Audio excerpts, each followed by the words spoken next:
everybody. Welcome to the class.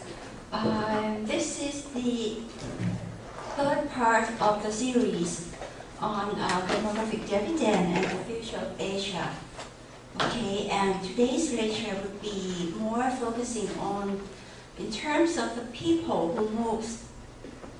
So it's migration. So it's the nexus between demographic dividend and migration.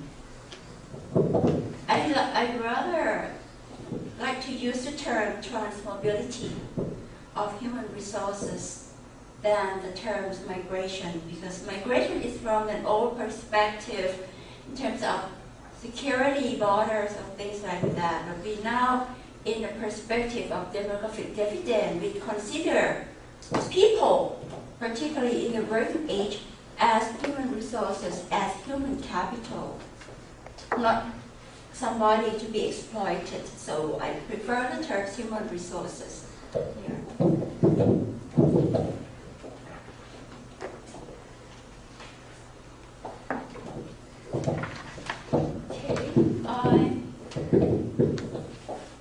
So the theme here is to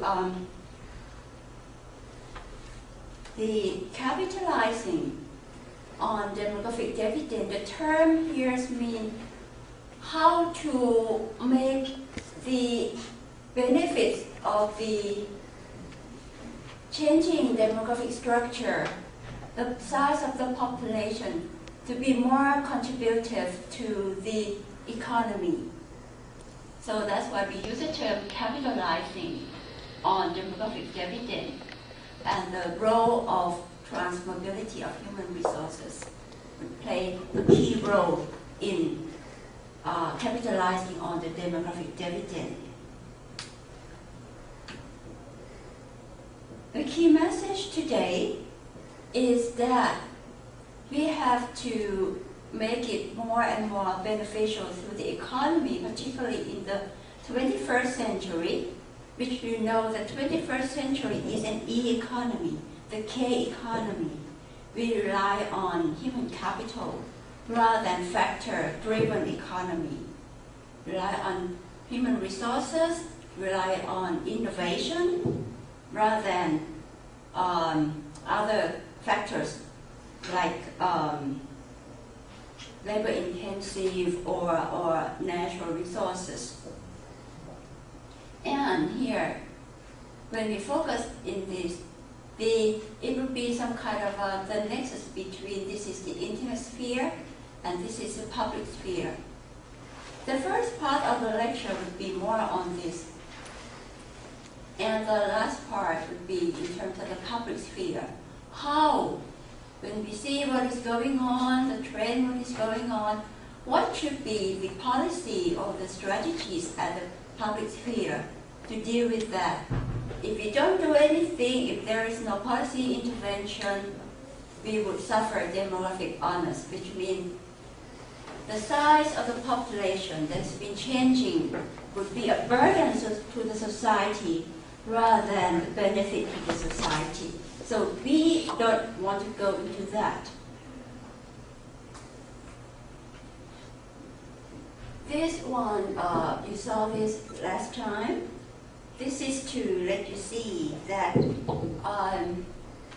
the nexus between demographic dividend and migration. Because migration, the people that tends to move from country to another would be in this age group. Okay, particularly these two early prime, the prime age of working group would be the one who moves a lot. Okay, and once this move out, there would be some kind of brain drain or brain gain to some country to another. So that affects the, in terms of economic development from one country to another.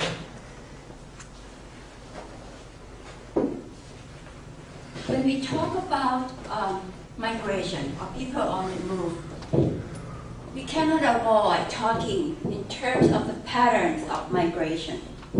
And the first one, the first theory is to talk about the pattern of migration. It's Ravenstein in 1880s. Okay?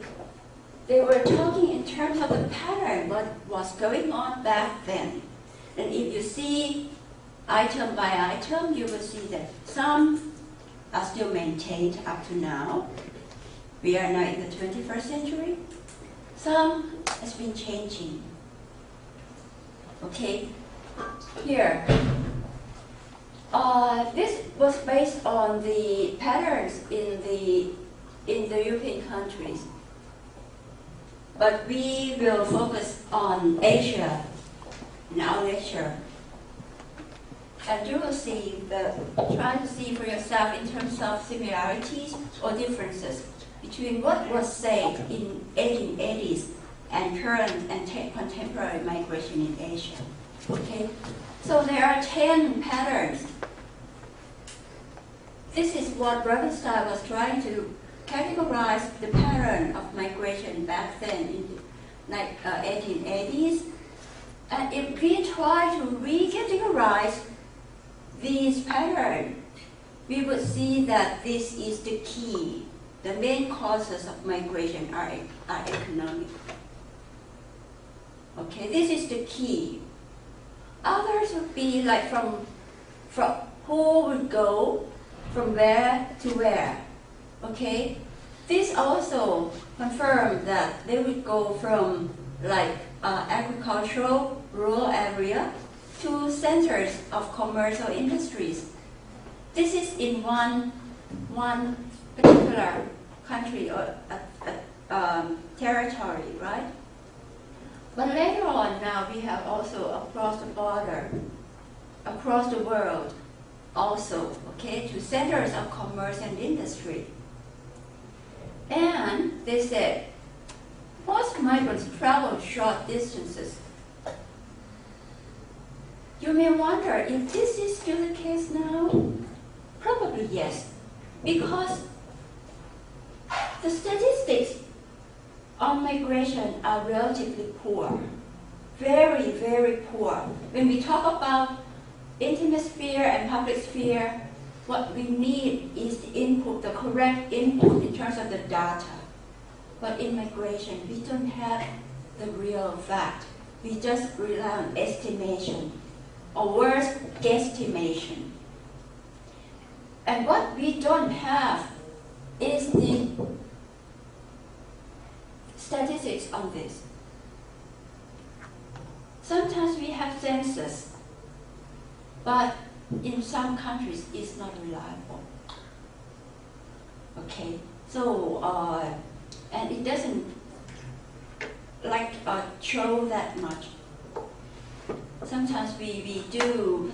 Mostly the literature on migration lately has focused on international migration or transnational migration rather than internal migration. But if you trace back to the literature, like 2 decades ago, that would be more focused on internal migration. So far we do not have exactly what the data for the input for the public sphere yet.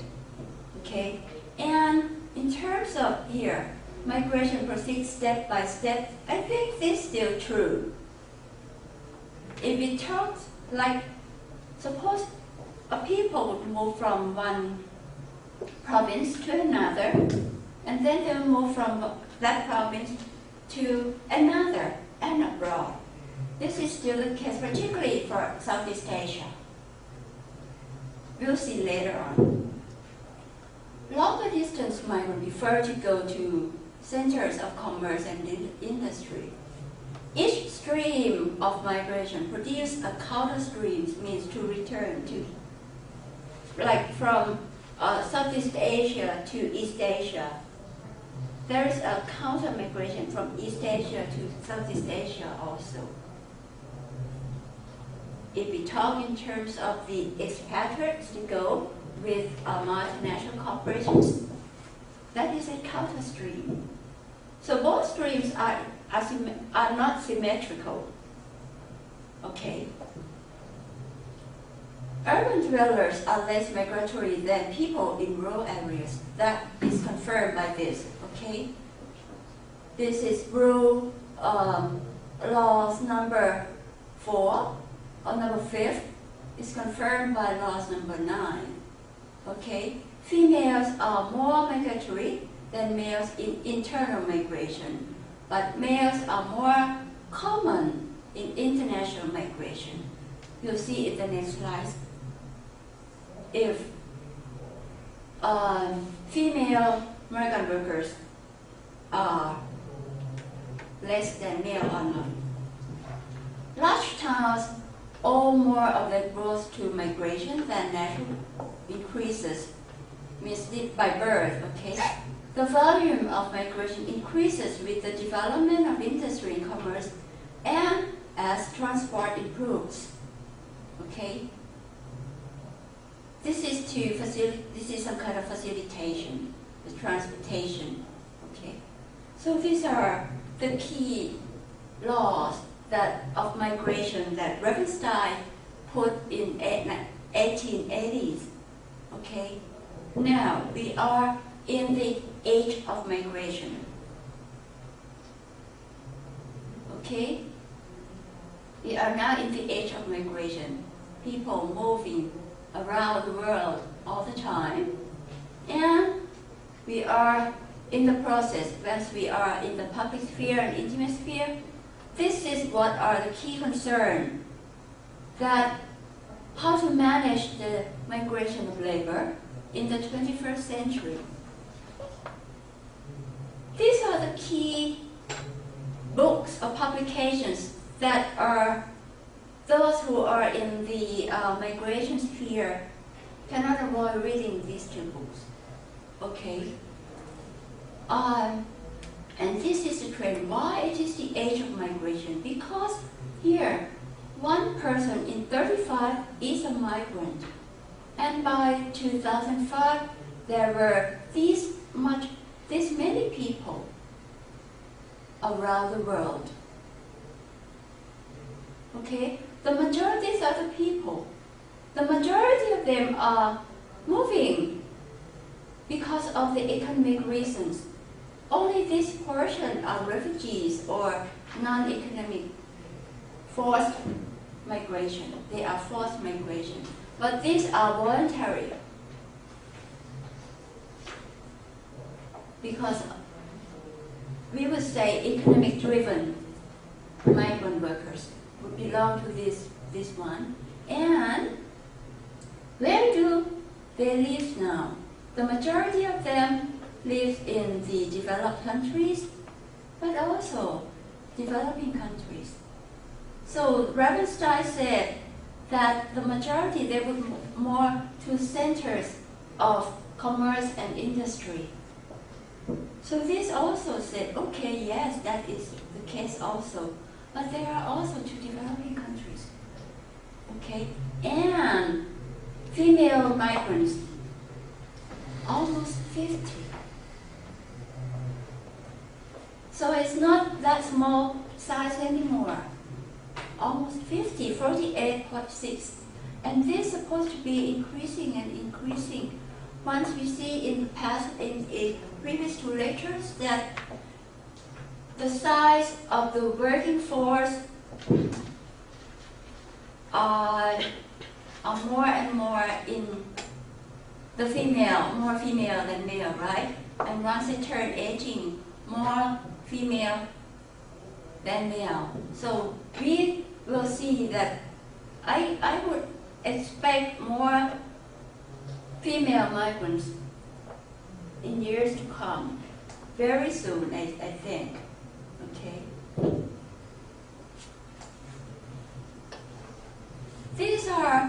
These slides to show people on the move. These are more internal. You know where they were from?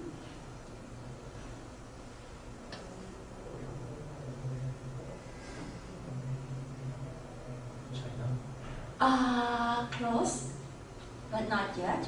Vietnam. Vietnam, yes, look at the here. All of them are from Vietnam. They are from populous country, and these are from Vietnam, from rural to the center of Vietnam, okay? a lot of them. They move a lot. Usually are populous. You will not find this kind of photos anywhere. This is very unique.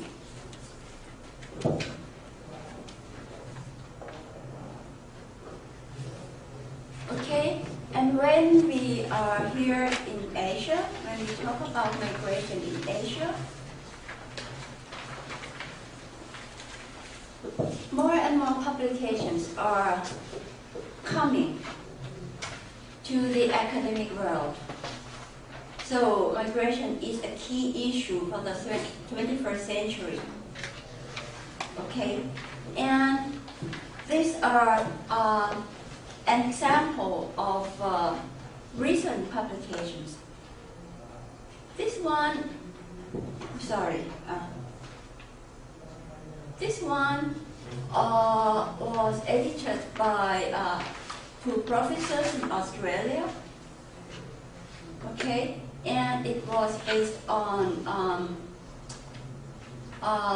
international meetings or international seminars on migration across Asia. And this is more in terms of regular and irregular migrations. And this one is to focus on a particular area of irregular migration, which is trafficking. Okay. This one I was the editor, and it based on a research by a French Association of Academics, IRASEC, last year. The idea why we said that migration would be increasing,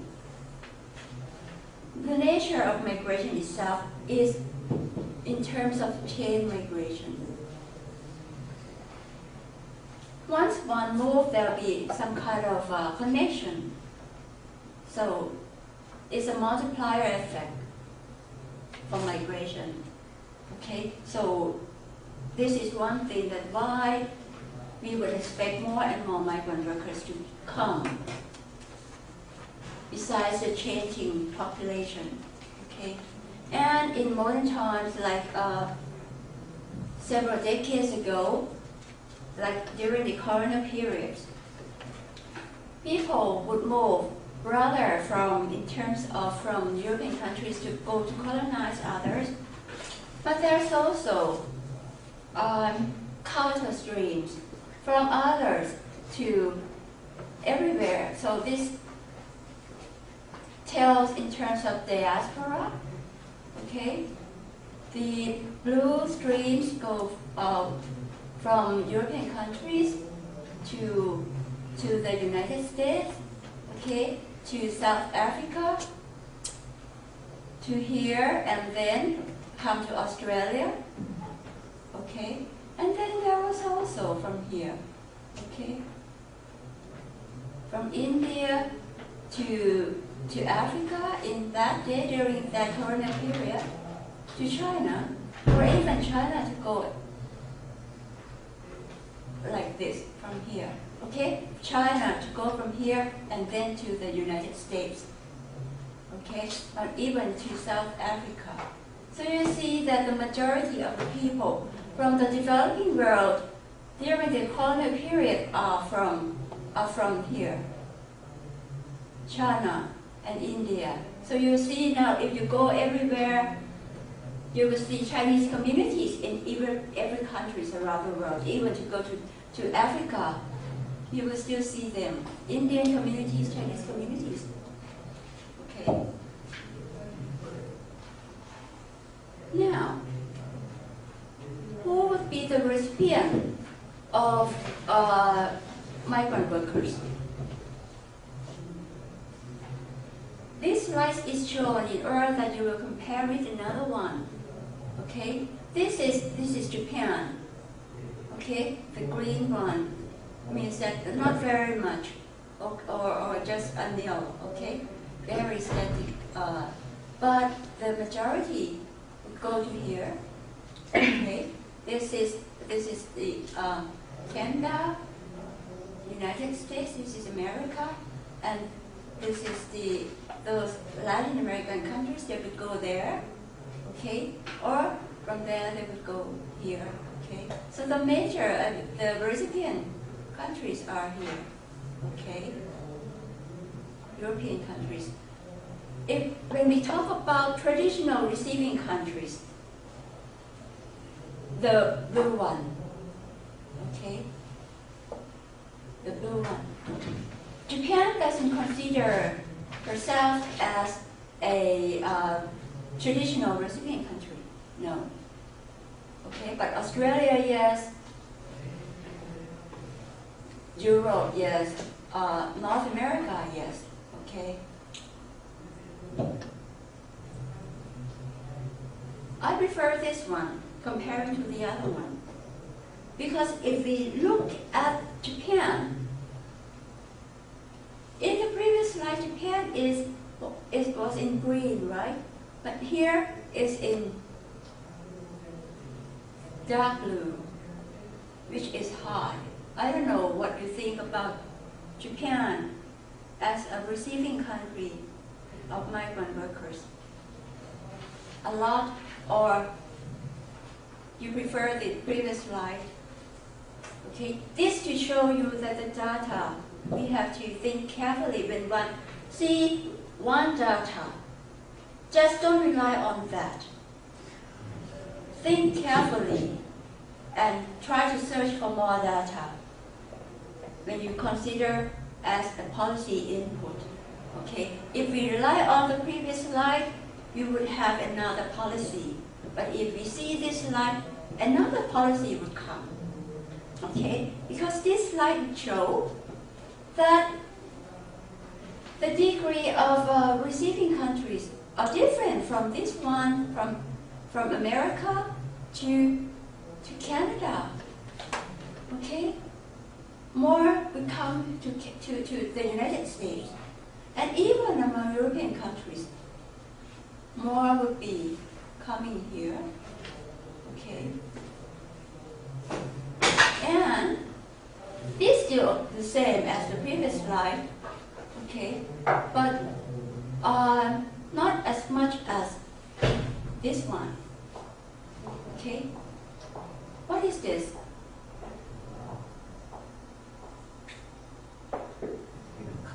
Country, the name of the country, Russia, right?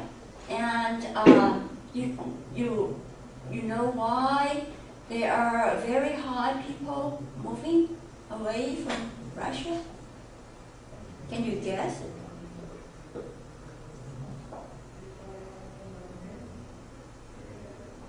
Because there is not so many opportunities. To work, right? Exactly. That is right. Russia is a very unique country that has high technology. Okay? High technology. S&T is high, but the economy cannot absorb the people. So they move. Okay?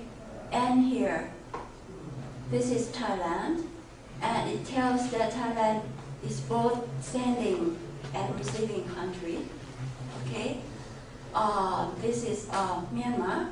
Yes, that you see, you have no argument on this, and they will come from Myanmar, from Yunnan or things like that.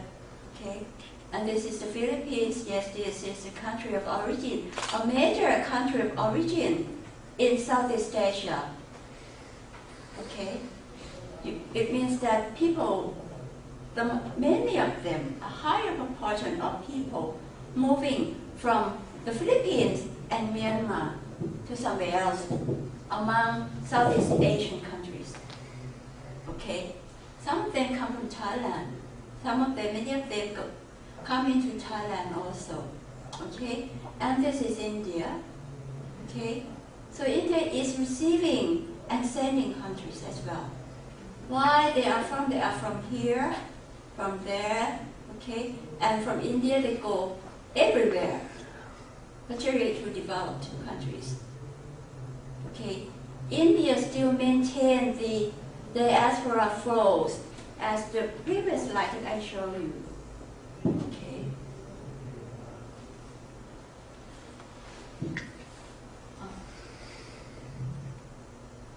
Okay, so when we talk about demographic dividend, there are 4 core policies to deal with. One is economic policy, labor policy, human resource development policy, and financial system. But when we talk about migration, people hardly talk about financial system. People hardly talk about human resource development, but they rather talk in terms of employment or whether the migrant workers are in need, are needed or wanted, right?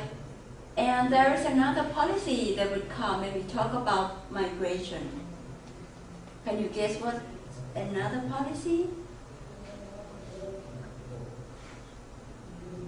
Look in terms of Japan.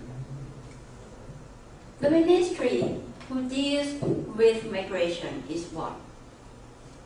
What ministry in Japan? No.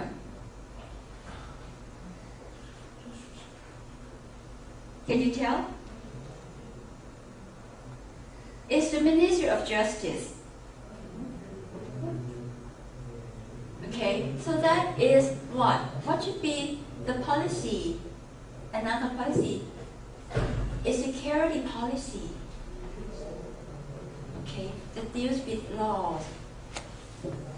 Okay, but we, in terms of demographic dividend, we said, well, we should look more in terms of this core policy, and we will see that later on.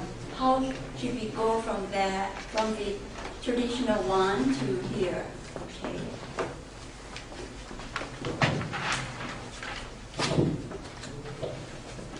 So far, we see that migration has increased a lot. And if we take a look at the trend of population, okay, we expect, suppose this is the trend of migration, if it goes up high, right? But the population increase. It goes along that way, and even the population drops, migration will also increase. Okay, there are explanations why people move once the population grows a lot. Why people migrate? There is one theory. Okay, and there is another theory why they still migrate, why people are still the less increase in the population. Okay. One thing is that the supply of the workforce. Okay. In the later slide, you will see that this is in aggregate term. But if we divide it into developing and developed countries, you will see why the flow is still going on. And I will show you. Okay. But before that, we'll see that this is the trends of population growth worldwide. Okay. This is accumulated. This is aggregate terms. Here, during the 1980 and 1985, 80 million people added per year. Okay. And it was peak in 1985 to 1990, 87 million people added per year during that time. And then it drops. Okay, so far now, it drops particularly from here, very significant from this. Okay, from 79 to 72. Okay, but even now, still 72 million people still add to the, each year, per year. Okay, One thing is that this is the explanation that the generation, our mothers or grandmothers' generation still have an effect on us. Okay, so they still have their children large, like my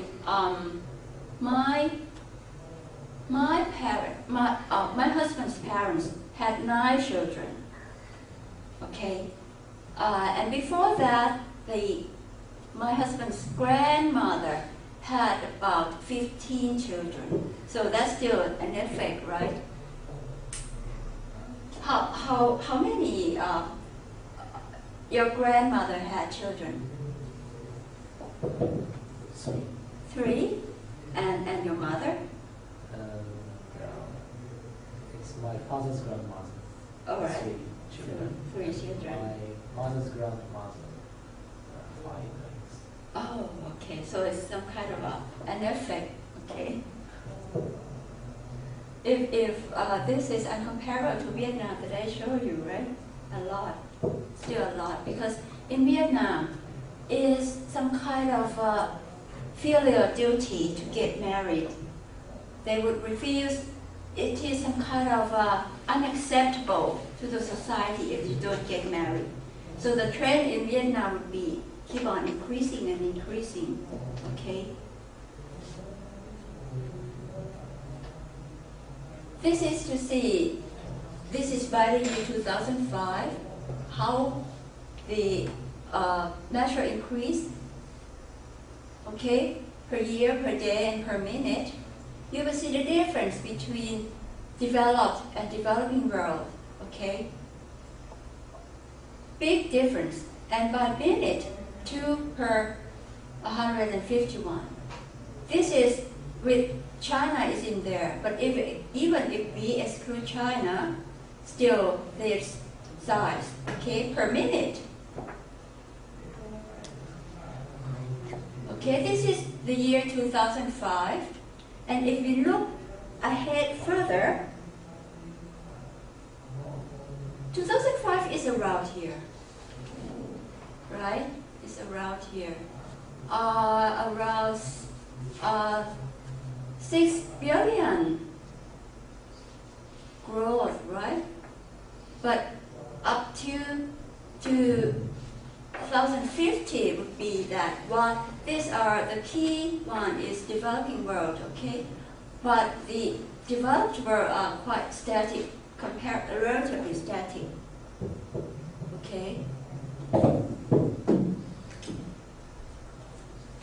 So this implies that if we combine Ravenstein laws of migration into here, you will see for yourself some kind of implication in your mind that people would move like from developing area to center of growth, right, to here. You will see that there will be more and more to come, right?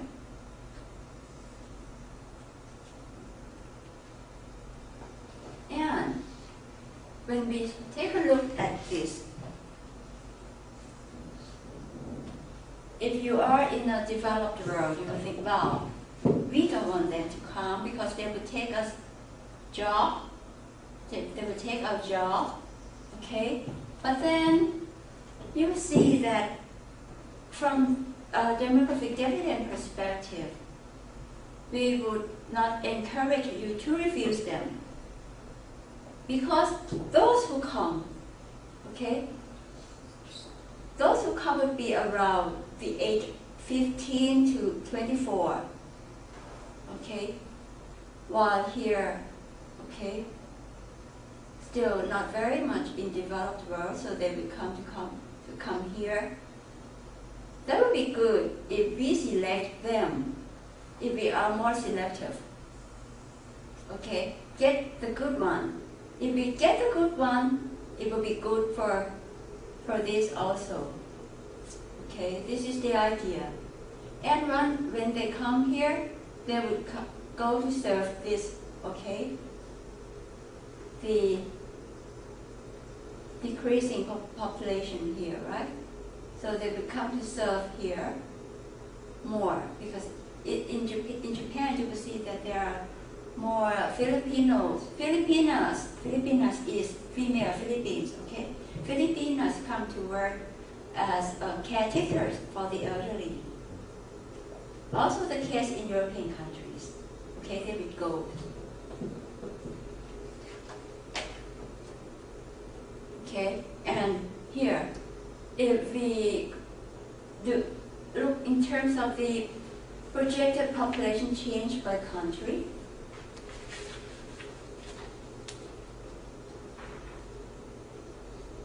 okay,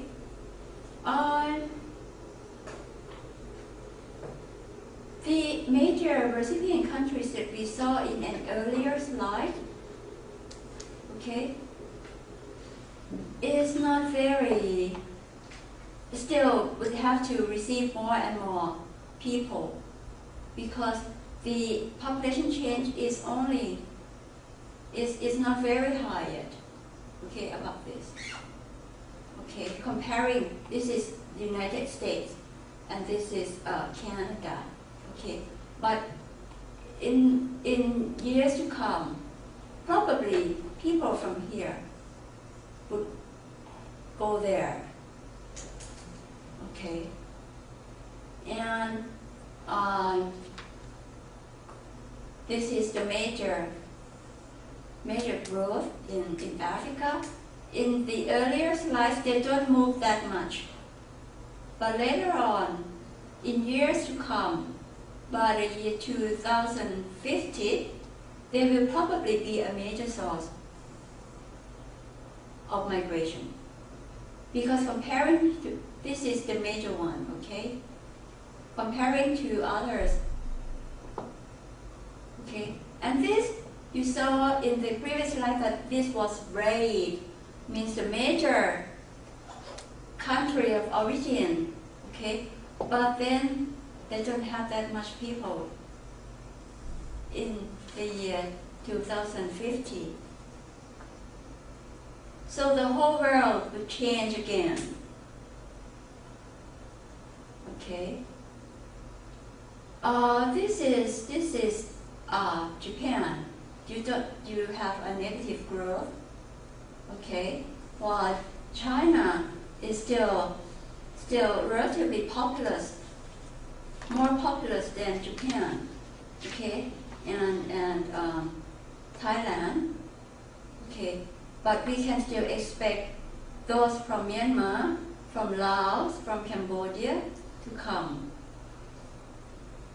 Okay, and people in, this is in Australia,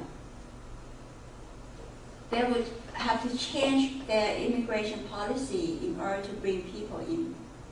Okay. So in like decades from now, the situation will be changing a lot from now.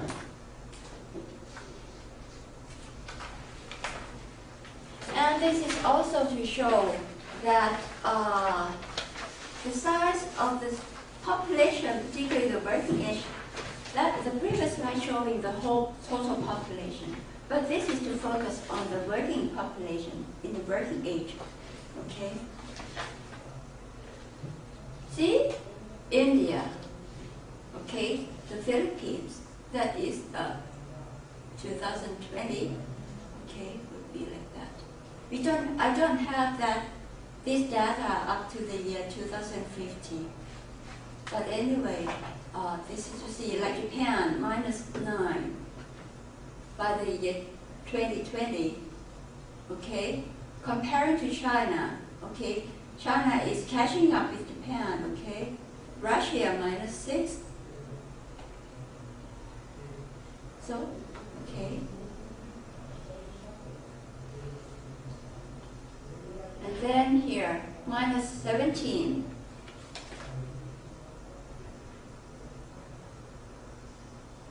So I think Japan is much better than the United States by the year 2020. Okay. But Australia is much better than the United States. Okay. This is the rights is a key input for the United States to launch a new policy in the year 2007 to revive the whole immigration laws in the United States, trying to bring more people to the country, okay? Because they say in the old days people prefer to go to Australia, okay? Because Australia has the laws are tough, but then when they come there, they go there, they can work also. Okay, so this is heavens, the heaven of people who would like to work while study. Okay, and once they work while study, once they graduate, they can stay there if they contribute to the economy. So people are moving to Australia, and the United States said that is not good for the United States anymore because the population is declining fast. So the United States needs more people. So they changed the whole immigration laws. You will see in the lottery, a decade ago, it's hard for people to go to the United States.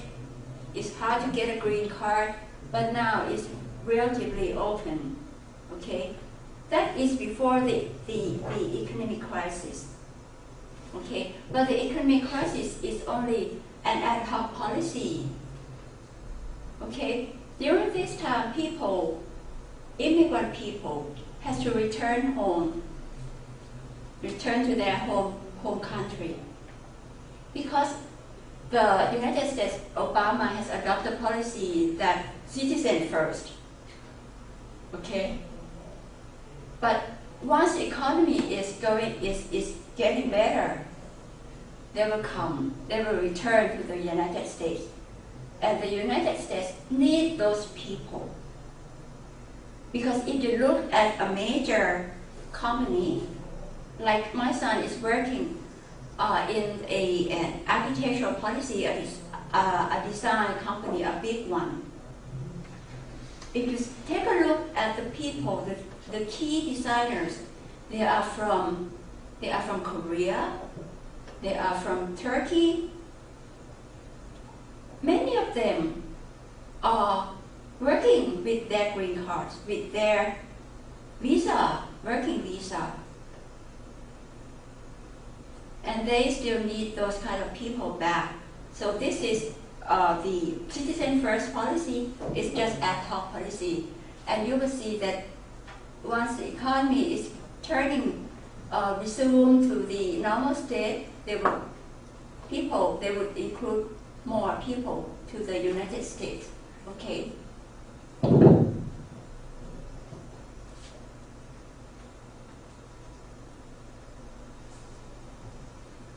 We have seen that there are some kind of people like this one. Okay, they need people, right?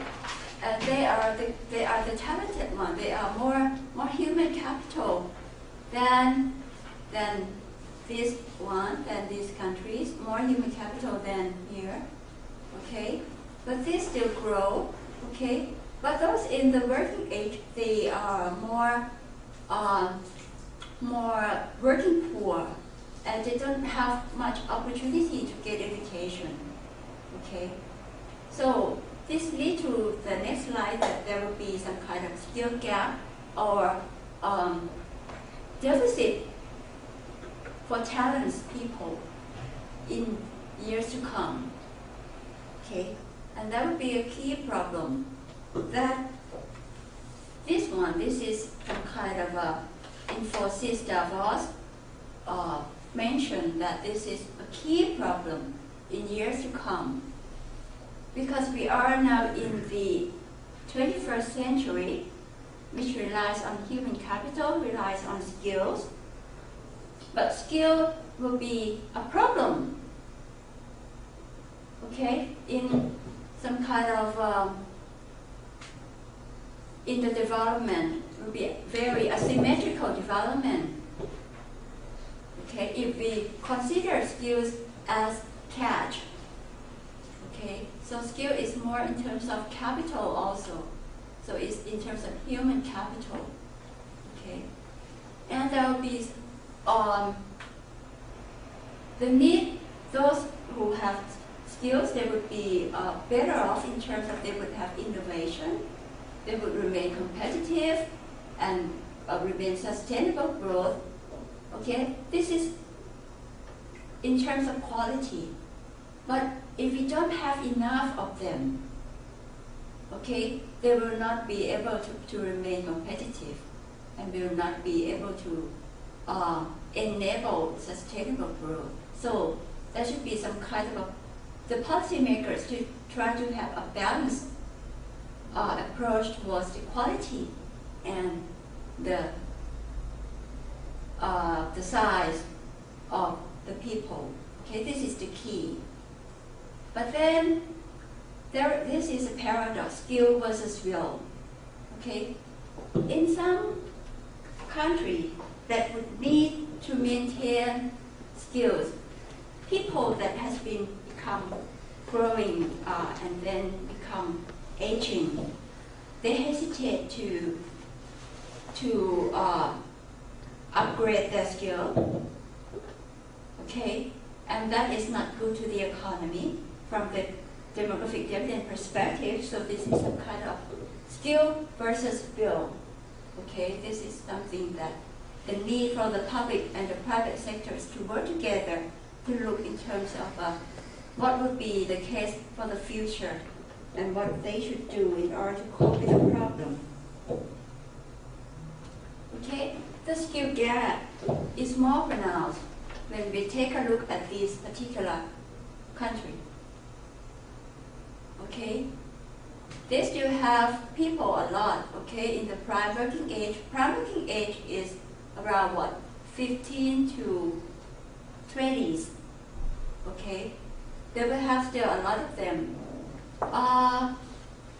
This is in South Asia, Afghanistan, Bhutan, Pakistan, okay, and these are from Southeast Asia, Cambodia, Laos, PDR, the Philippines, and also the Pacific Island countries, okay. They are still producing a large share of people in the prime working age population, but they are working poor, okay, and mostly being absorbed in informal economies. The key terms for informal economies is not only an economies that don't have that kind of welfare, but also that some kind of economies that do not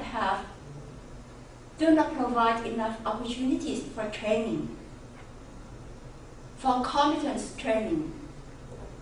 Okay, so it would be hard for them to get upgrade in terms of skills. And they are more in indecent work. They are not in decent work and not in productive job. Okay, so these kind of jobs are not provided with opportunities for training. Okay, so there will be more in terms of labor supply pressure. Okay, there will be just more labor intensive and with poor chance of getting upgraded in terms of skills and competences. Okay, so would be some kind of have talent deficit. You will see if there would be enough chance for them to be garbage, picking garbage. How would they become a professional? There would be no way if they still maintain in this kind of economies and this kind of job. Okay, But we need more and more in terms of professionals, the talent one. We still need more and more for the economies in the 21st century. According to the ADB, the Asian Development Bank, they said why those people are poor in terms of opportunity? Because the UNESCO, UNICEF has tried to push in terms of education for all. To provide education for all, whether they are in the rural area or in remote area or in mountainous area, they are marginalized, they are handicapped or whatever, they will get education. But that is not enough. Only education is not enough for them. Okay?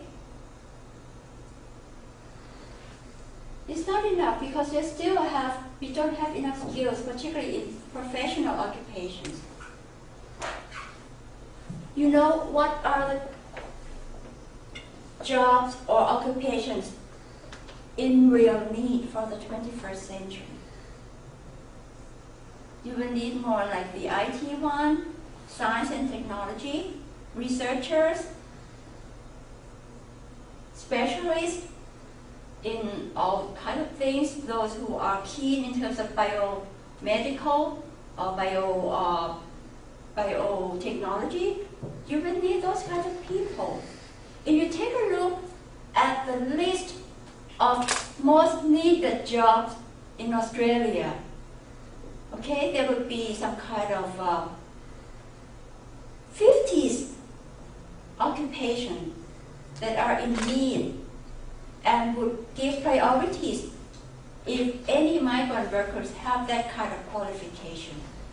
They rely on point system, and those who have those kind of qualifications that they are in those lists, they will get higher score in order to go to Australia. And the lists are what I say. Those who are keen in how to take care of brain surgery, advanced technology, many of them that they are in need. So you will see that those people from Timor-Leste, from Laos, from Pakistan, Afghanistan, it's hard for them to go into that kind of job because they're still working in informal economy. This is something that we need a lot. So the shortage is serious enough to harm their own economy. Okay, there have too much of them, too many of them. That is not good for Pakistan itself, not is good for Laos itself. So this is a problem. Okay, so they will not be able to enjoy the demographic dividend. Okay. And this would be the last slide for the first session. The structural nature of the skills gap suggests that it is likely to afflict developing Asia for years to come. This is in addition to an increase in youth unemployment and joblessness. Now, people are more and more, the youth people, the working age people, the prime working age people become jobless, become unemployed. This is not only during this economic crisis, but this has been a long-term trend since a decade ago already. For most developing Asia, okay, among the developing Asia, Thailand is particularly unique in terms of we don't have the problem of unemployment, but we have the problem of underemployment, as I said in earlier class, okay? But the majority would be a problem like this. And you would think for yourself already in your mind that the problem is getting more and more serious now, right? The economic crisis. Okay, so poor education and training are increasingly pushing poor young workers into informal sector jobs, often at low pay and in miserable working conditions, either at home or elsewhere. Elsewhere means they would also migrate to somewhere else. Okay, without anything in their head, only to use their physical manual labor to contribute, and they would be facing big fans from countries all over the world that don't come. Okay, so that is a serious problem for them. A lot of them, because they are in prime working age, and they still increase a lot. So you will see that the problem, if we, who deals with the public sphere, who deals with policies, should have a better and clear idea of what we should do. Not only to look at the data from the history or the current data, which is still unreliable.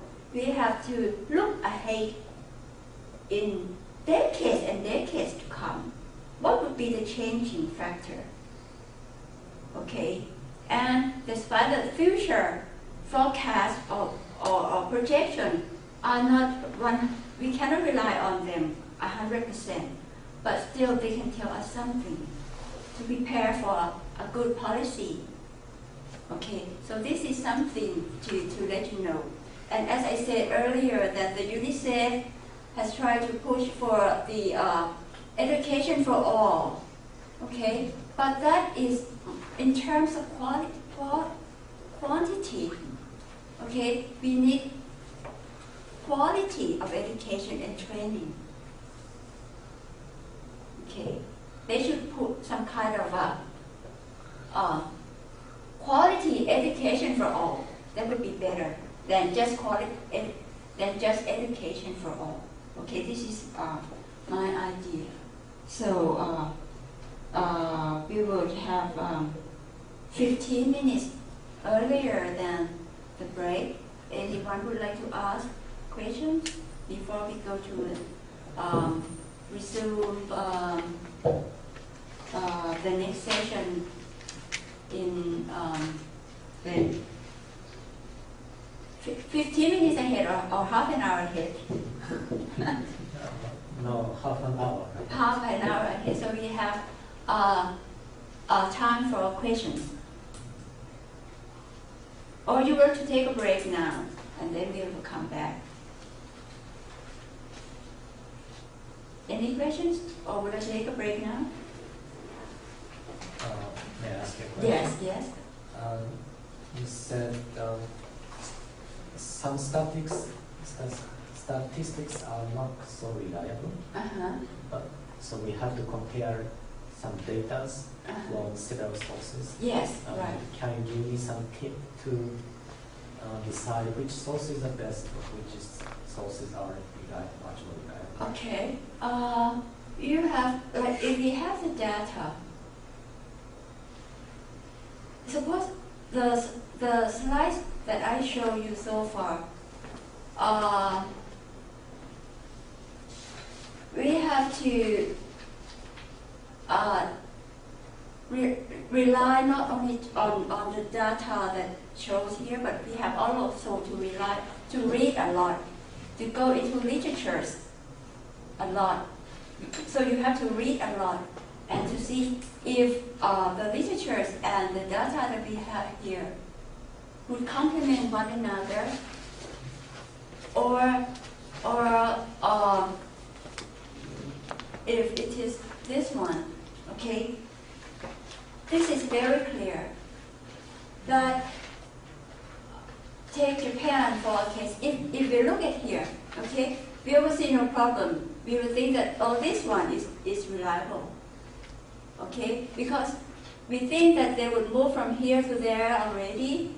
Okay, and these are, rather than being, they would, this is minus, it means that they go from here to there. Okay, but if we take a look at here, Japan, you think, oh, would this be reliable? And even Thailand, would this be reliable? Okay? But if you look at the Philippines, yes, I think this is okay. But here and there, we're not sure because the literature doesn't say that, doesn't confirm that this is okay. So once we have the data, there will be explanation behind this already, but we have to read more and more to see if this is reliable or not. Okay. This is more reliable, but not 100%. Okay. If we go deep into the literature of a particular country, okay, you will see something in detail different from this one. Okay. And if you take a look at here, in Thailand, more and more detail to come. Okay. And what about this one? It means that they don't take a look at this that much. Okay? In fact, many of them have been migrating to this area already because they are the colonial people.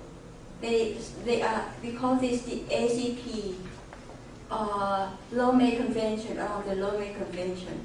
So the European countries take people from here to go there to work. Okay, but this doesn't tell anything that much.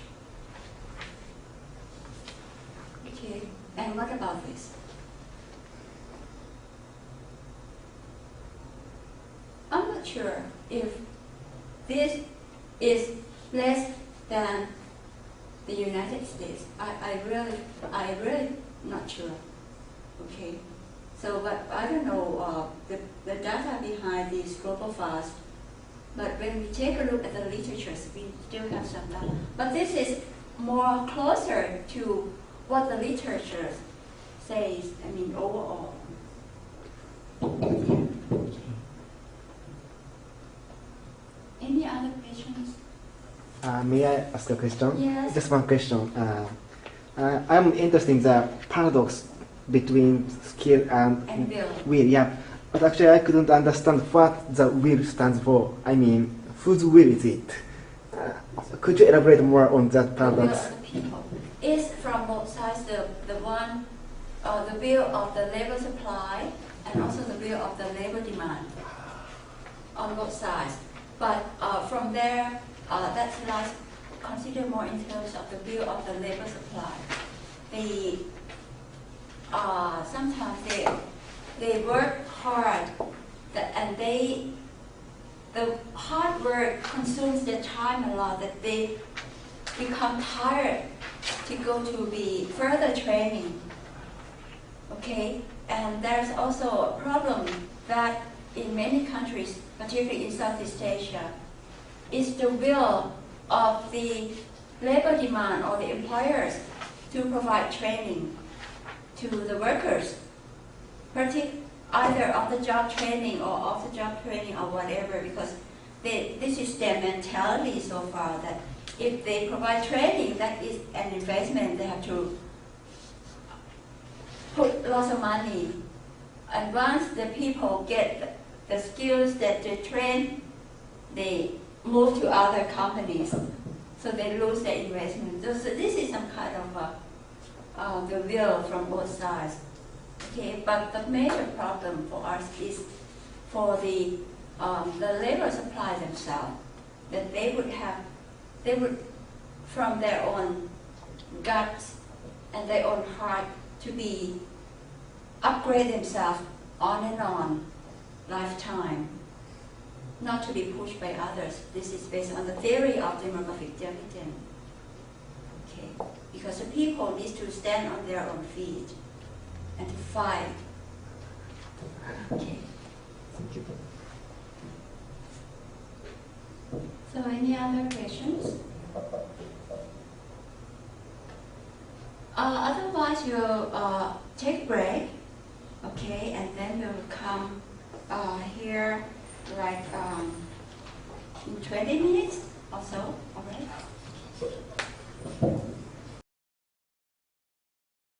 Close within it. So Southeast Asian or ASEAN people. Okay? Just the ASEAN people, not from others. Okay, and this one shows that the majority. Oh, sorry. Okay, all of them, some kind of go elsewhere.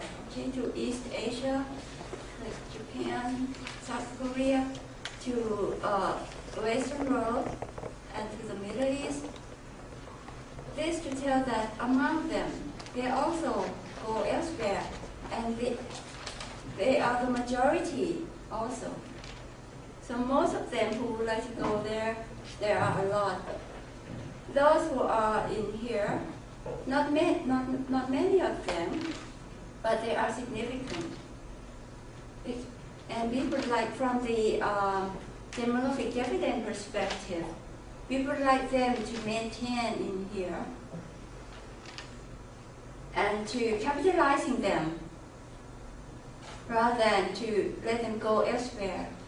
Because once you come at the prime birth age, or 15 to 20s, it means that you had to spend time in education for several years, and the government has spending lots of money to get you into schools, okay, from primary, from kindergarten to until you graduate, and then once you graduate, you move elsewhere. So what's the money that they have been investing in your human capital goes? It goes elsewhere. So, like if they come to Japan, Japan doesn't have to invest in money for them to come, right? But they go to Japan anyway, so they will remain not very much developed. Those who go there are relatively the skilled people. Mostly the high end. Some are the low end, but many of them are the high end, and we don't have the statistics for the high end. How many of them that has been elsewhere outside? Because most countries in Southeast Asia here, they have some kind of a laws that doesn't prohibit people to go elsewhere. And once you go, you just show your passport to the immigration officers, and then you just go. They don't have to tell them where you go, or I mean, what purpose, or something like that. You just show. So there is no record of your purpose or where. They don't even have the record of your background. If they want to take a look, they can do that because in the passport they will have your identification, but they have to trace back. So we don't have a really good record of people, particularly the high end. But if you are the low end, like those who intend to move irregularly or clandestine, they would touch you. So they would have that record. Okay, so but from the public sphere, we need all records. Okay, so this is a problem. Among them, only Myanmar and Vietnam has the law that says when you go somewhere from country, you have to report, you have to get permission, you have to, the government would have to know who you are, where you go, what you do, everything. I myself have to tell them, to report them, but it's not in the record of the people who would do statistics for people to whatever. They have the record of mine because I'm a government official, so I have to ask permission from the ministry. But what about the common people? They can go anywhere, okay? And the government wouldn't know how many of the human capitals going working anywhere. They wouldn't have the idea. But Myanmar, they would do. They have the record. Vietnam, they have the record. Okay. This is an idea where the people go. Myanmar, they would go here. Okay. They would go some to elsewhere also.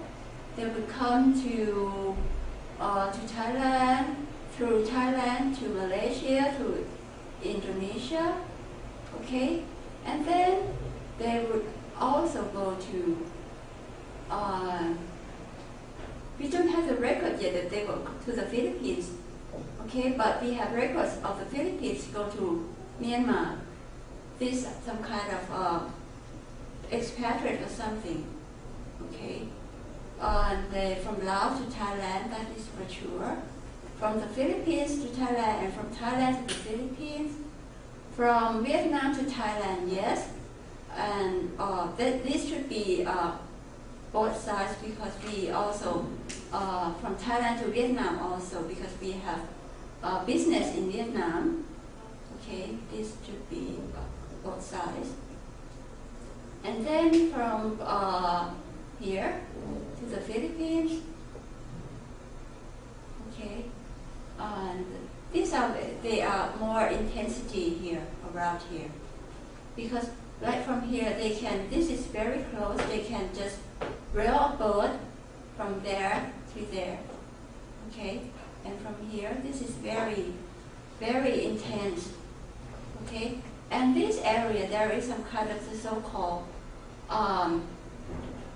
growth triangle that allow or encourage people to move from one country to another. Okay, this area also, we call it IMTGT.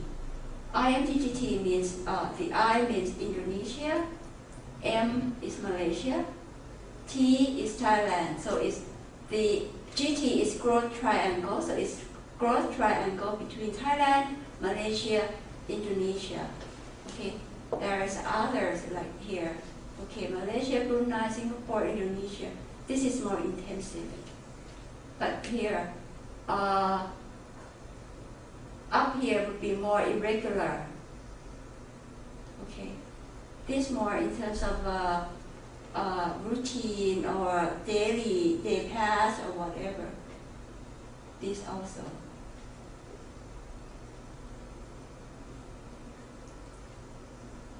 Okay, and among them, the Filipinos, the case of the Philippines are selected to present to you because they are the majority of the people who moved from the Philippines, and it tells already that there are 3 categories of them. Okay, they are temporary, who moves temporarily, the permanent one, and the irregular one. So these are the regular, and these are the irregular. Okay, the regular one, we can identify that they would go permanently or be only temporary, because they have the record to tell. Okay, but the irregular can be both permanent and temporary, but we don't have the record, so we just put in one category only. Okay. And it is declining in terms of irregular. Why it is declining? The idea is not the destination, but it is the policy of the Philippines themselves to encourage the regular one with incentives and everything provided to this one. So once you see that there are more opportunities here, people turn from here to there, so that this is a declining trend of irregular. So when we talk about how we should manage irregular migration, we usually focus on receiving countries. You should do this, you should do that, and you don't, the sending countries themselves, you don't have some kind of policy recommendation for them to do.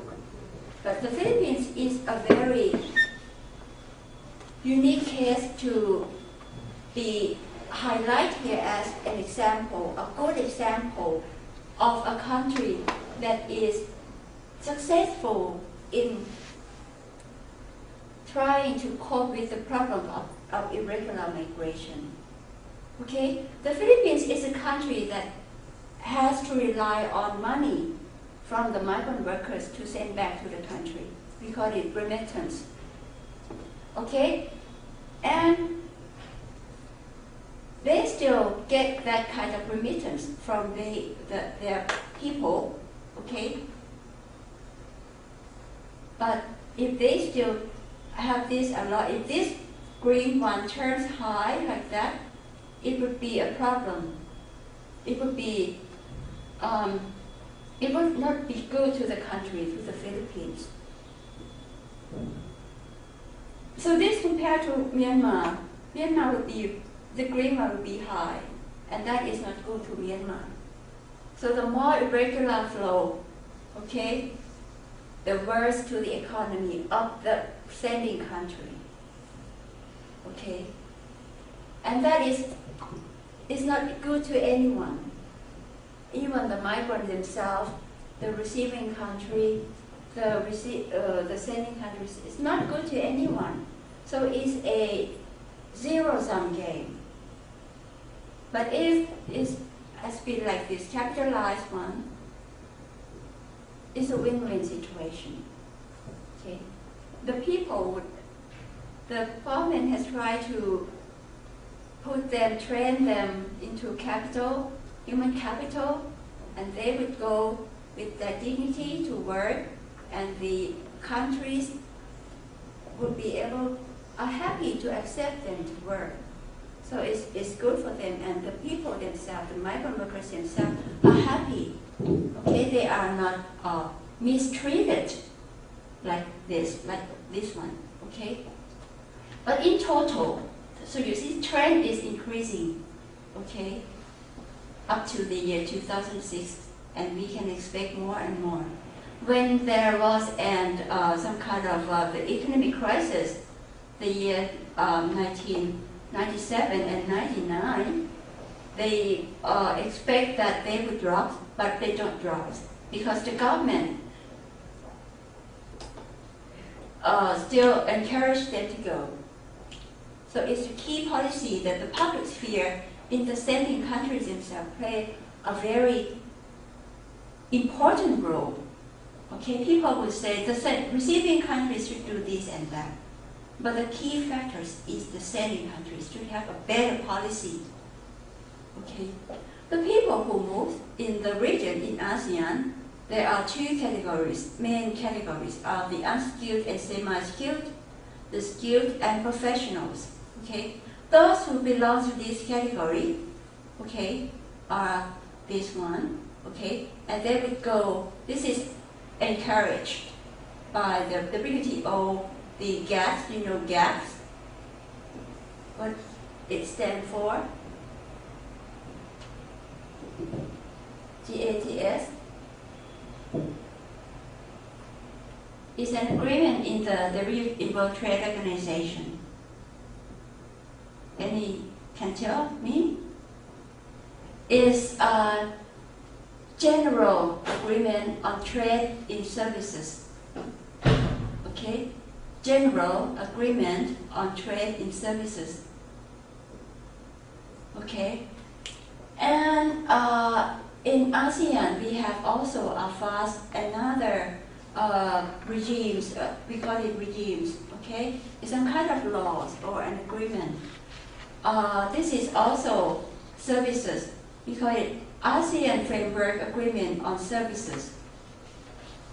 This one rely on that one. This is more multilateral. The GATS is more multilateral. FAST is limited only to 10 ASEAN member countries. APEC, Asia Pacific, okay, 21 economies. Okay, this is 10, this is a lot, okay. But there are, in this one, they encourage people, the skilled and the professional, to move from one country to another, to work or to provide services on a temporary basis. This is limited to temporary basis only, okay? But if they would like to stay there on a permanent basis, the regimes here doesn't say anything about that. Okay, they would become more into this, or there is no one to take care. Okay, but this category would be the one who would have to go to meet the regulations, and there would be another actor to get involved, the broker or the agents. Okay, the recruitment people would play an active role in here. Okay, comparing to this, these actors are not very active because they would have, this is the better off people, so they know, they have the network, they have the knowledge and everything about the countries of destination. So the trend is rising despite the fact that, according to, this is a very classic model of migration, okay? Everett Lee's migration model. This is the theory that says that when a people would like to move, they would have to, this is the country of origin or area of origin, and this is the area of destination. They would have to think, to decide, to take factors into consideration, okay? If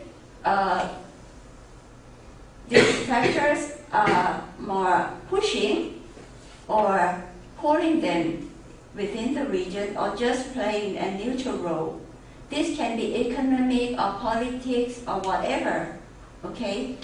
And when they would like to go, they would also think if this is interesting to go, they would benefit, or they would some kind of opportunity cost if it is the minus one.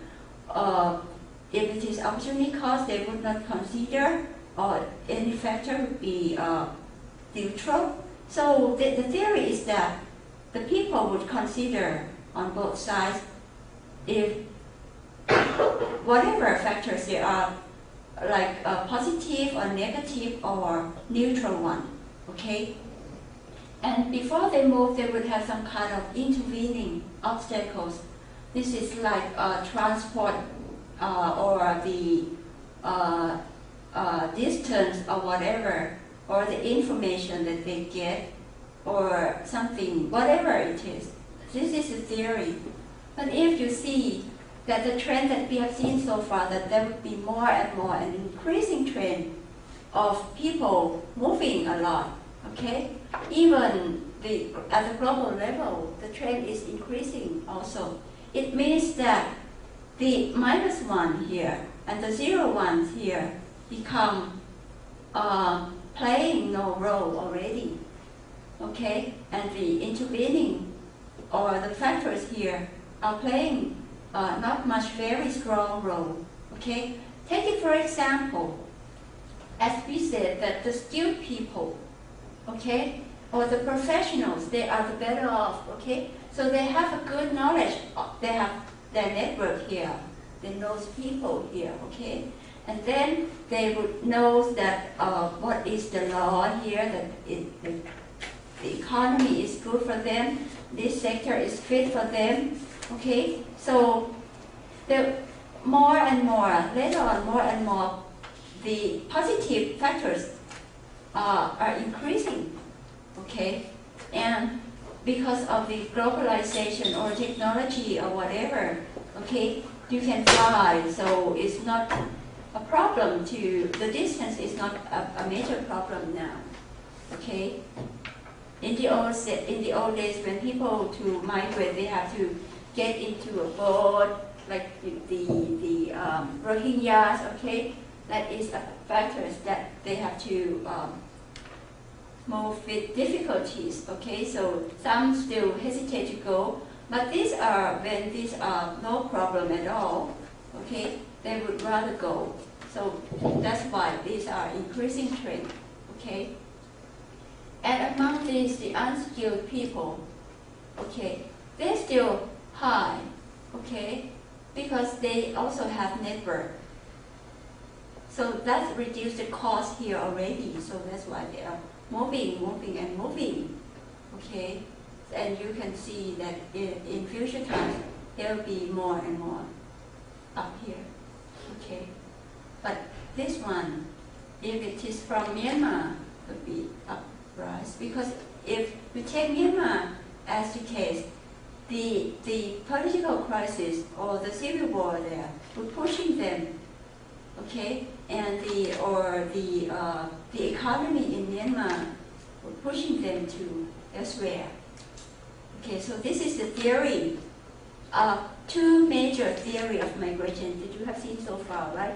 This is one thing. Another one is the Ravenstein in the very first slide, okay?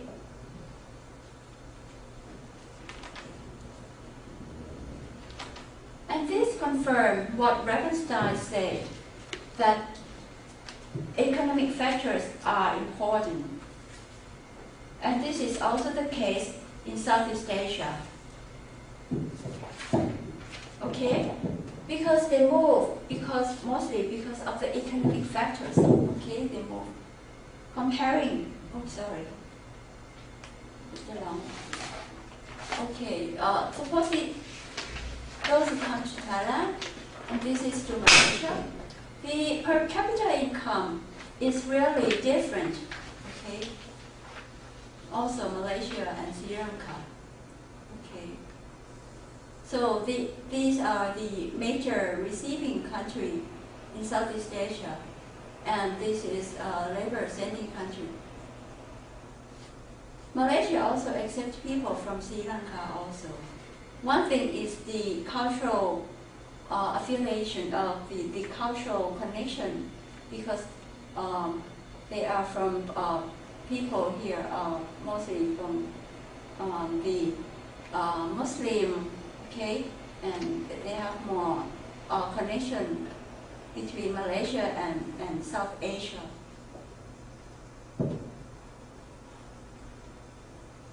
Okay, and this is particularly if we talk about Thailand. Okay, the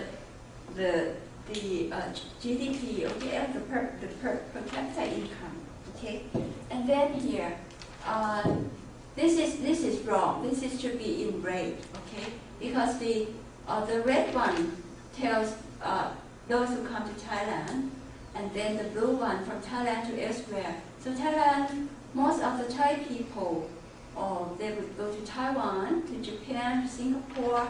Taiwan is the majority, okay, followed by Japan, Singapore. Some goes to Brunei.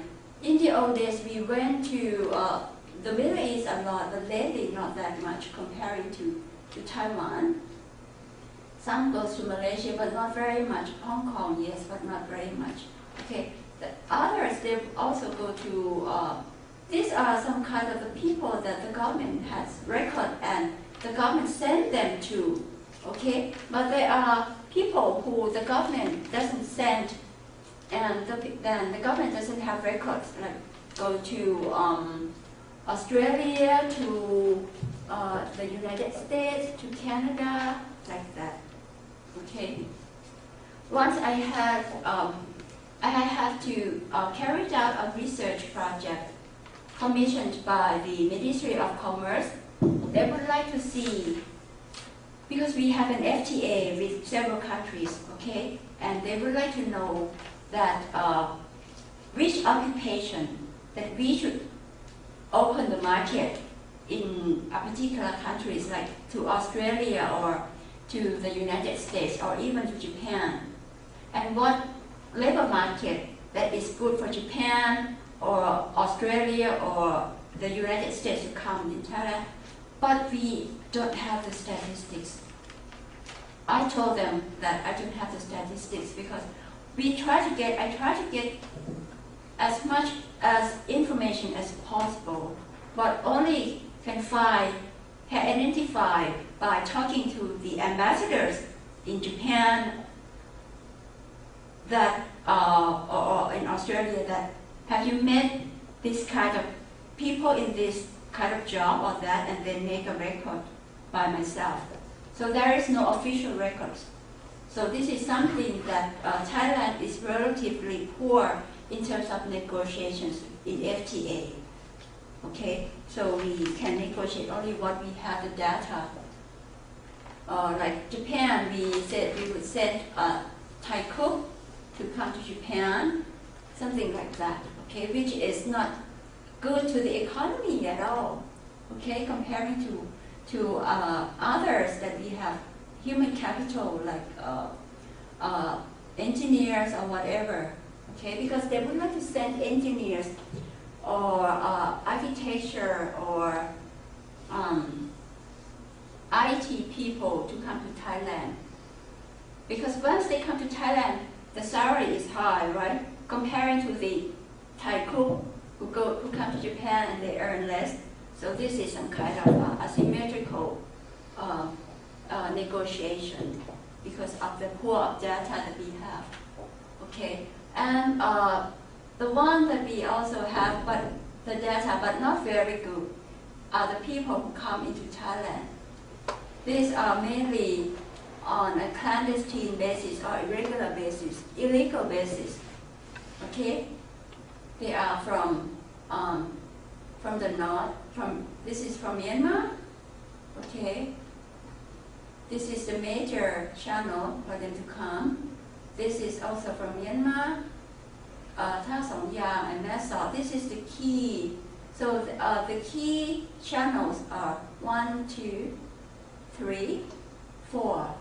Okay, these are the key channels that we have the immigration officers there, but they also come from other channels that we don't have that much.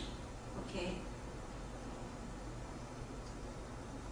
So these are, I don't know if any one of you are familiar with this area. None, right? Okay, so let's move to another slide. Okay.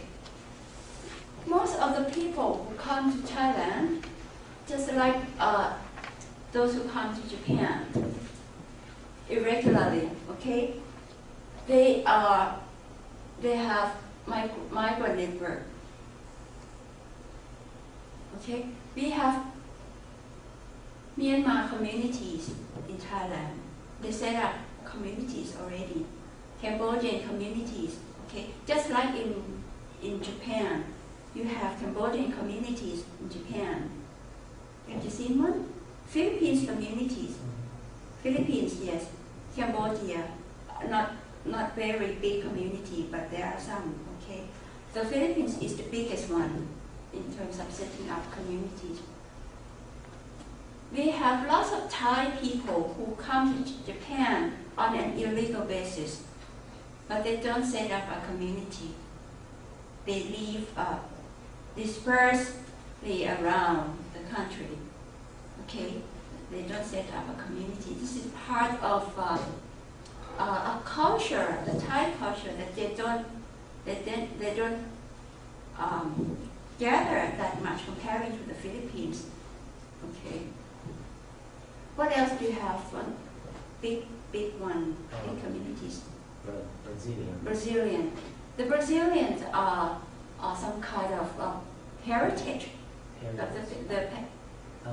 They are cousins, right? Yeah, right. Is the Japanese policy to encourage them to come to Japan, comparing to other countries, like Brazil? Okay, and this is part. In Thailand, those who come here, there are an expansion of human trafficking. A big problem in Thailand. The problem of human trafficking, it is Japan who is playing an active role in launching measures against human trafficking. Okay, before I came here, like a project that I did on trafficking, right? The first secretaries, there are 2 first secretaries of the Japanese embassies in Japan, in Thailand. Okay, they are very active in that project with me, and they have, comparing with other countries around the world, I think Japan is more active in terms of collaboration with Southeast Asia to fight human trafficking. Okay, and but anyway, many people still come to Japan on a human trafficking based. Okay, it's hard to cope with that because I don't know. People said like there are some kind of strong network,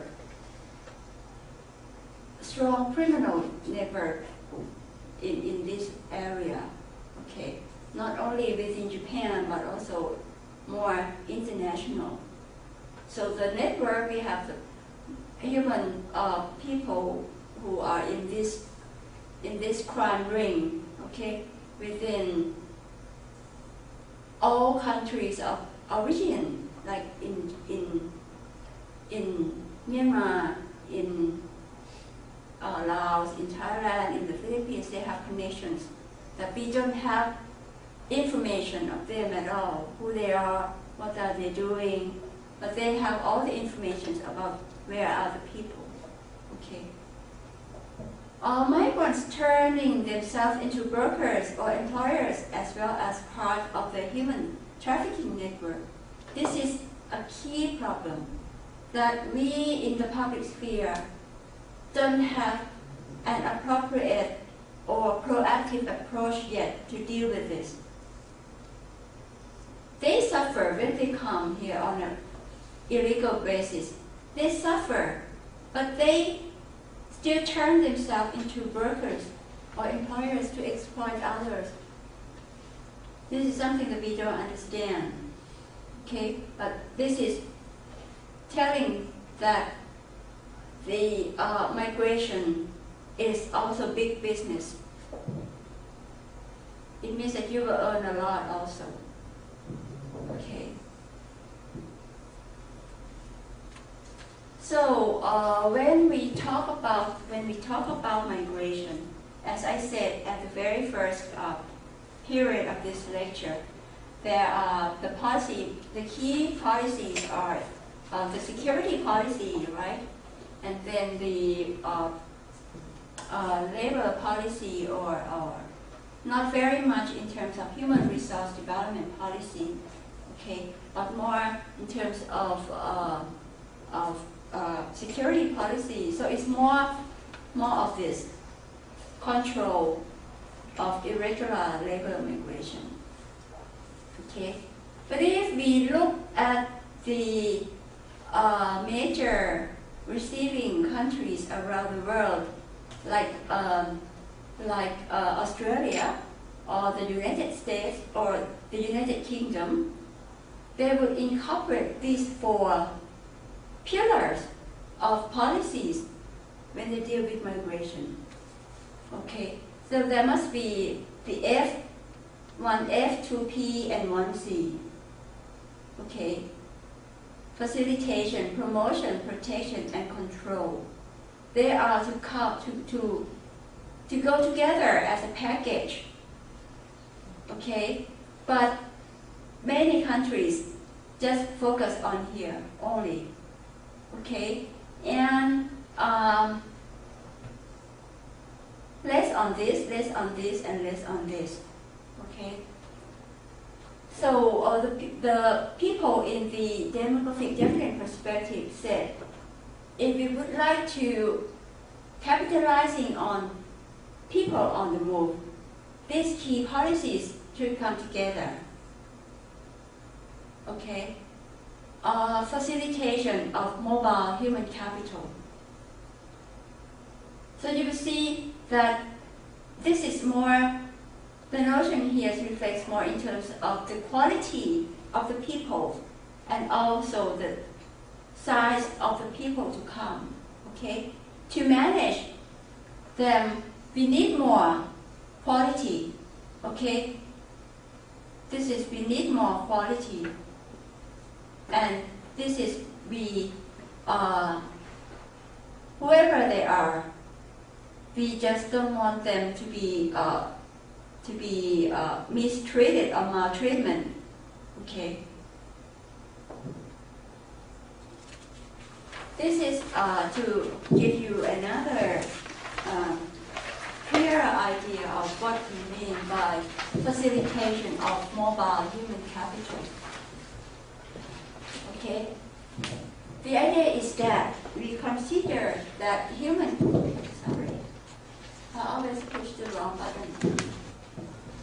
Human capital pooling means to pool resources, pool human resources, and focus only on human capital, okay?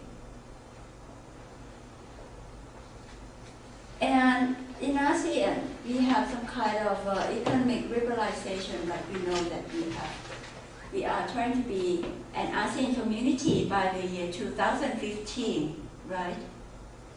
So it's more like free flows of factors of production, including people. Okay? ASEAN community, the year 2015. Okay? And we also think that we need to have people to rely on the resources within the region. That we have invested in education, the budget, we spend a lot on the budget already. So we have to maximize on the budget that we have spent. Okay, so this is the idea that we have to rely on our own resources. Okay, to make a contribution to make the labor market, okay, make the region itself to be a regional labor market and to be have the market to be more and more productive. So the productivity is a key word for demographic dividend, right? Okay, and this is the key idea to meaningfully draw upon the availability of ASEAN human capital is an area where regional cooperation can benefit all ASEAN member countries. So this is some kind of a win-win situation that's supposed to take place if we have an appropriate policy and encourage the human capital, rely on the human capital within the region. Okay.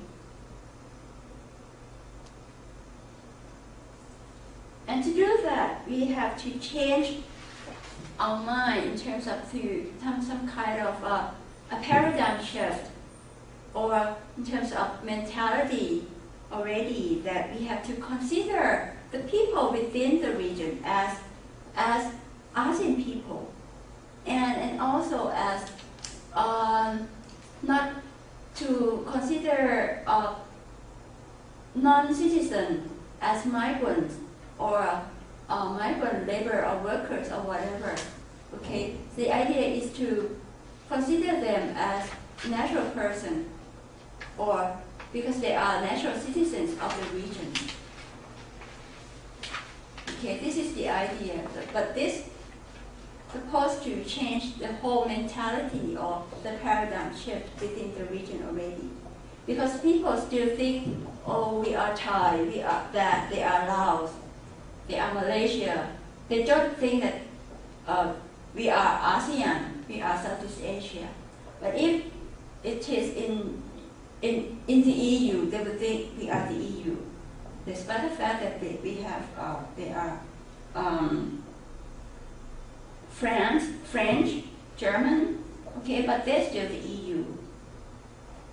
Okay, and then they are, once they are considered the EU, they would, the discrimination is not a problem that much, okay. And then we said try to avoid this term, migrants or labor or worker, because when this is some kind of a political sensitive, so the idea is to depoliticize the term, okay, and so that they would have some kind of more positive thinking, and they would contribute to the region more positively. Okay. And then this is also, in order to do so, another policy that we need to have is promotion of mobile human capital. Okay.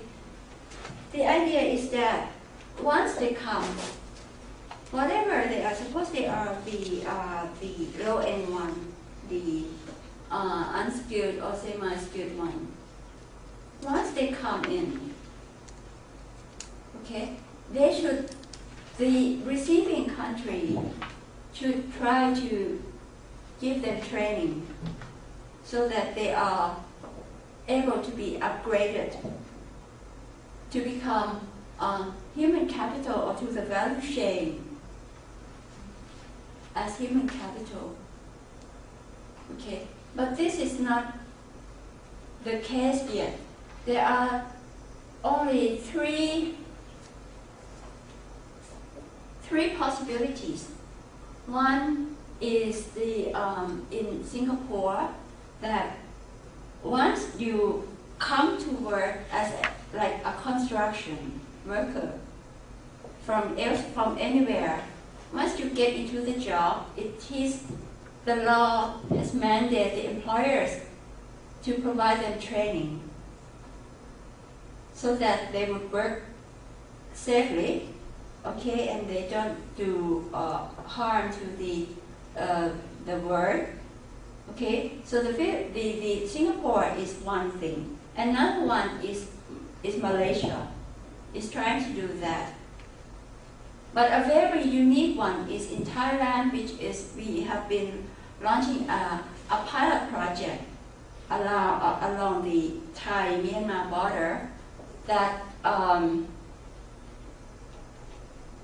this is the initiative of the employers themselves. Okay. Once they come, because the workers, the migrant workers in Thailand, they have mobile phone to connect to one another, and they can choose that where would like to go, despite the fact that the law said that mobile phone is prohibited for migrant workers to carry.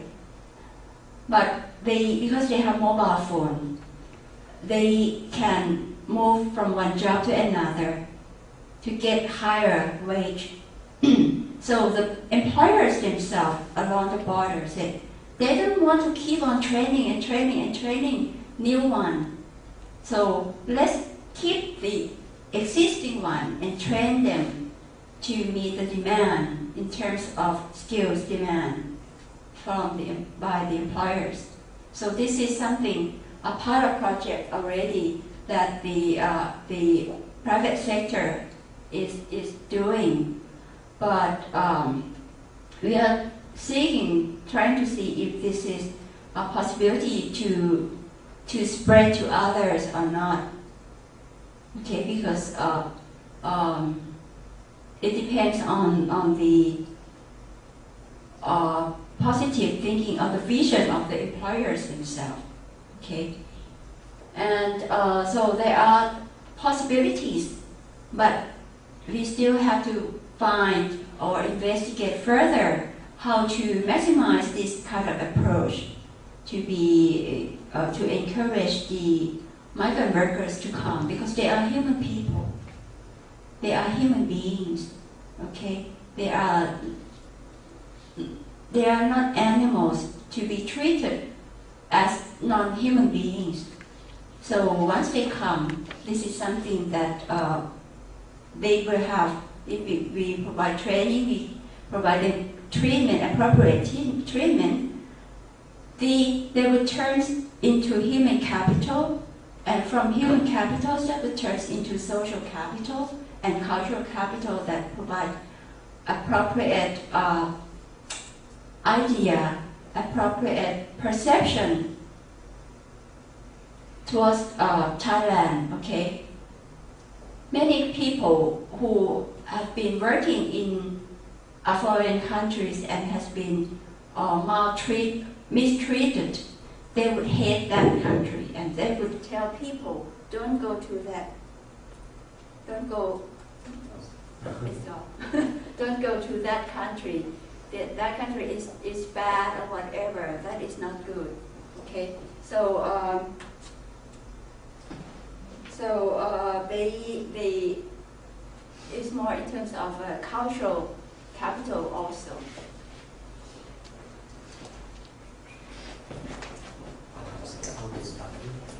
Power.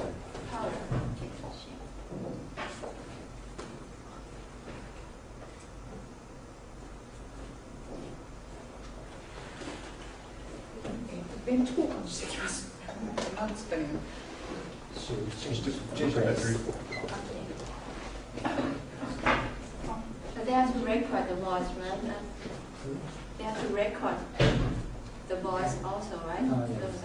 So the microphone is needed.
This is not relevant to this course. Is it okay to ask? Yes.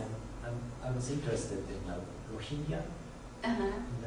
I think it's a Myanmar minority. Yes, yeah. I think it's an ethnic minority. Yeah, ethnic, yes. Is there any Rohingya community in Thailand? Yes, there are some Rohingya communities in Thailand, but not very consolidated one, not very big one. They scattered around, but very small one.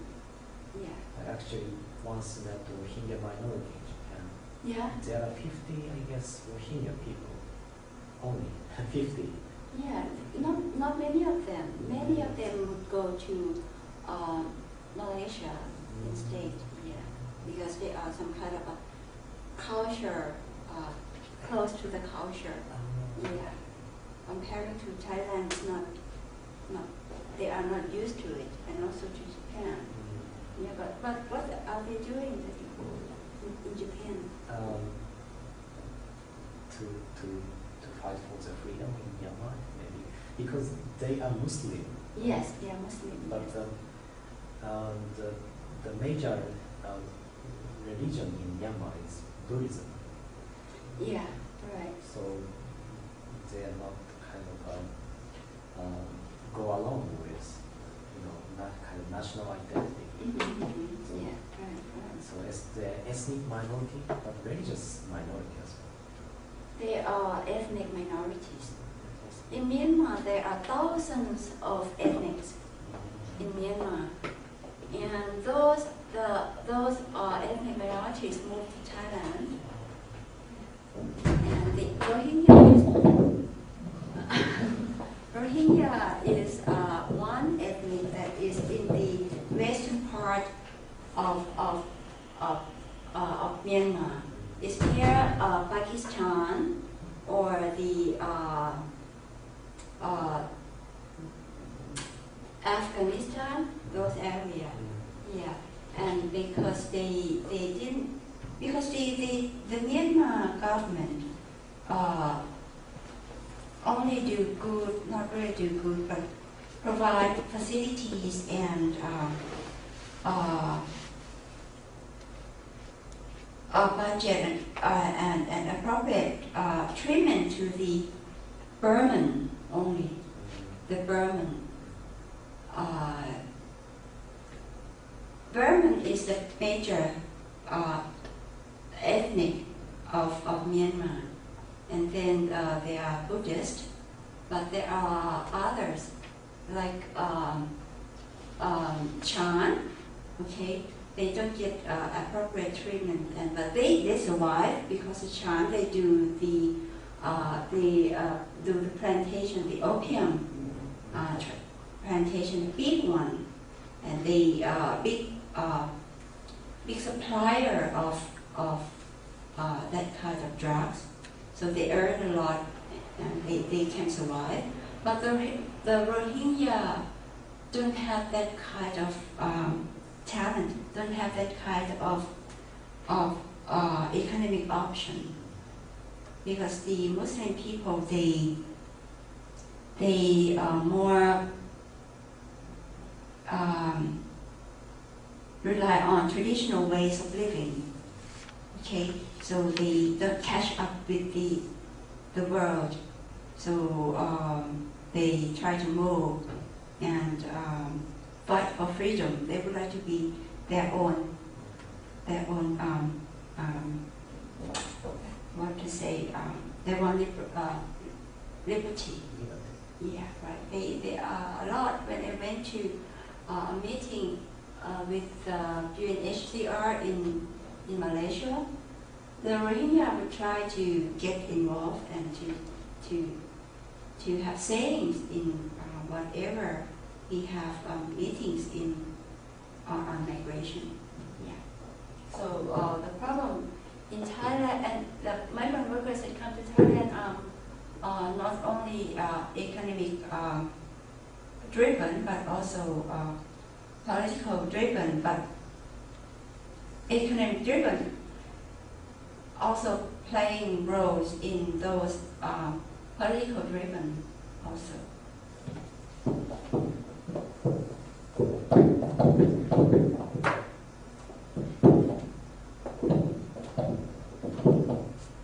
Okay, all right, so this is to mobilize the full potential of regional workforce and all skills. So the idea of demographic dividend is that all people have their potentiality. Okay, so we have to capitalizing on that. This is also another one for the promotion of mobile human capital. Not only one unilateral action is not appropriate. It's not sufficient.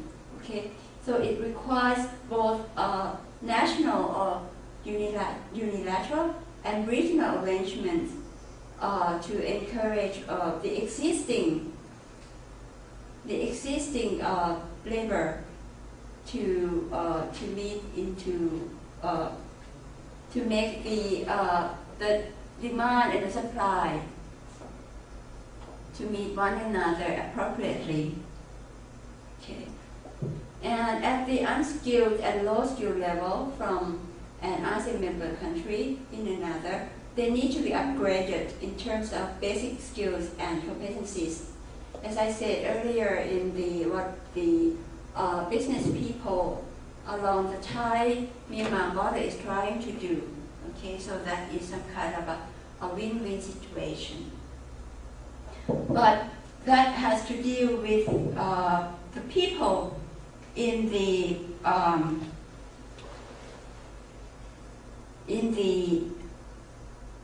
real private government sector, because they said if we would like to provide training to foreigners, they still say foreigners or alien. That is the money on the tax from the tax of the Thai people.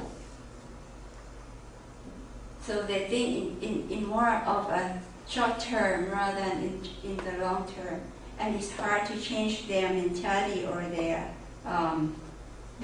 mind, because this is a difficulty that has been a problem in ASEAN, because we are thinking that when we say that we would like to turn ASEAN into an ASEAN community by the year 2015, we hope for ASEAN to be a big market for the world, okay? And that would be not just ASEAN, but ASEAN plus 3, which includes Japan, China, and South Korea, to be a tiger or something. And then we also say if the people in the public sector still maintain the traditional mentality like that, the ASEAN community would be just a paper tiger, not a real tiger. So this is something that how to make the visions into how to materialize a vision is a problem in ASEAN anyway. So this is when we talk about unskilled and low skilled, okay?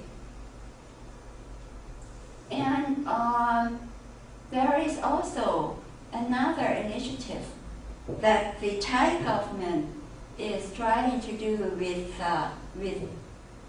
Laos, VDR, and Cambodia. At first, we include Myanmar in this some kind of memorandum of understanding or MOU on cooperation in labor employment. But when we deal with Myanmar, Myanmar has to try to identify if the migrant workers are Burman or non-Burman. So that is a problem that we cannot go that far with MOU with Myanmar. But there is not much problem when we deal with Laos, VDR, and Cambodia, because the minorities or the ethnicity are not a key problem for Laos, VDR, and Cambodia. So this is an initiative to turn the migrant workers from Laos, VDR, and Cambodia in Thailand to be guest workers. To be a guest workers, okay? Not just workers that come on illegal basis, but to turn them to regularize them and consider them as guest workers. And once they come as guest workers, they would be able to get to enjoy the social welfare, to enjoy training, just like the local people. So this is something that we are trying to do with Laos, VDR, and Cambodia. So this is some kind of a promising sign of improvement in migration management within the region. Okay, but this goes relatively slow. Okay, it can be faster or upgraded, it would be much better. The MOUs are to support, to strengthen economic cooperation with these 3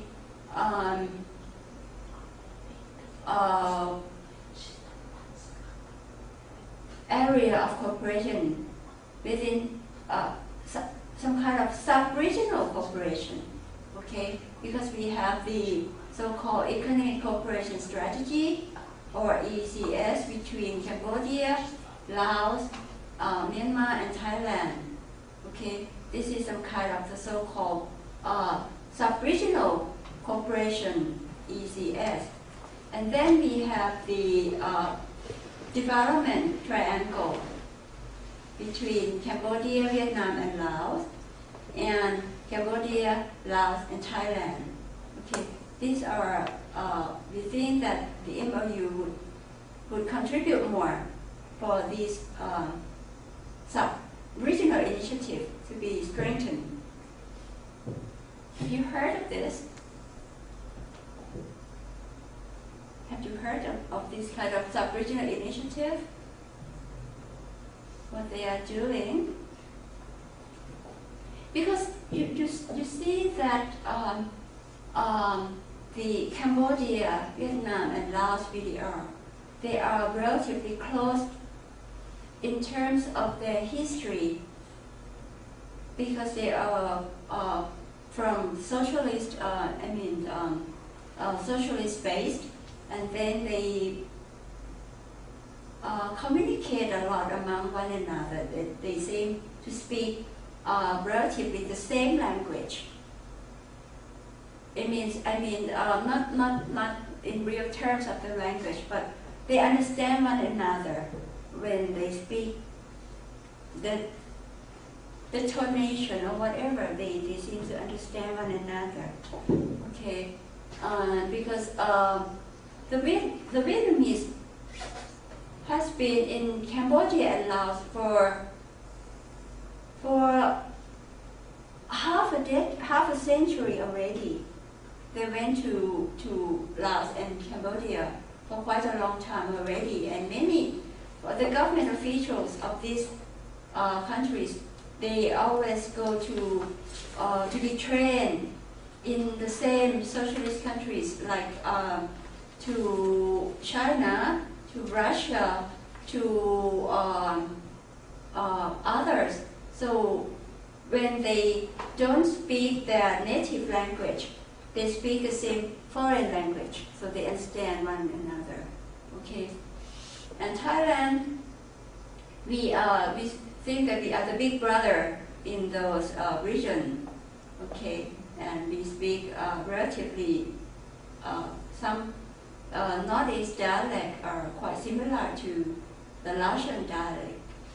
So they are some kind of to get close communication. The development triangle. Have you heard of the GMS, Greater Macro Sub-region? That includes Yunnan also. Okay, so Macro Sub-region is Cambodia, Laos, Myanmar, Thailand, and Yunnan. Okay, this is part of it. Japan has played an active role in the GMS, the Greater Macro Sub-region, okay, through the ADB, okay, and other funding agencies. So this is a key area that Japan has played an active role in, let's say, in Asia, comparing to others.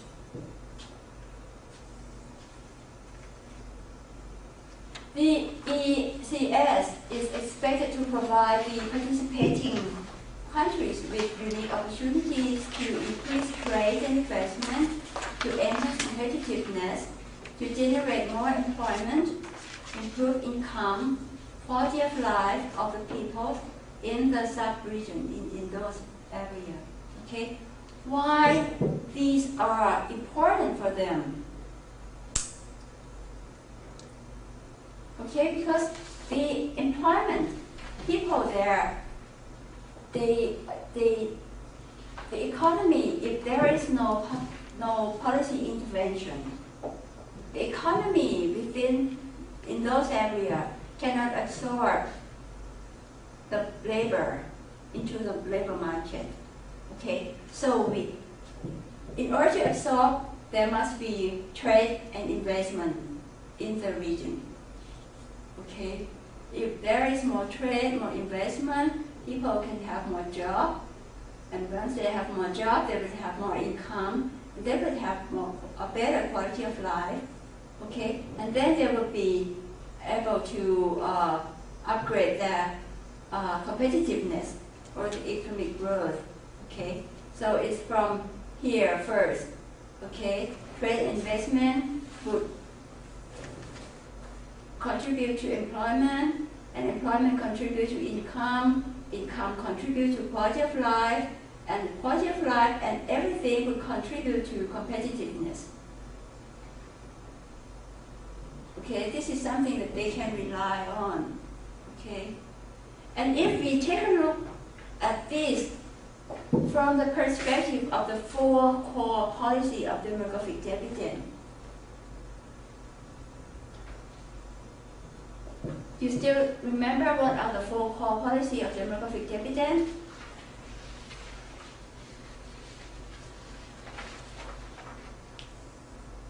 Labor policy, right? Okay, labor policy here. Okay, employment. What else?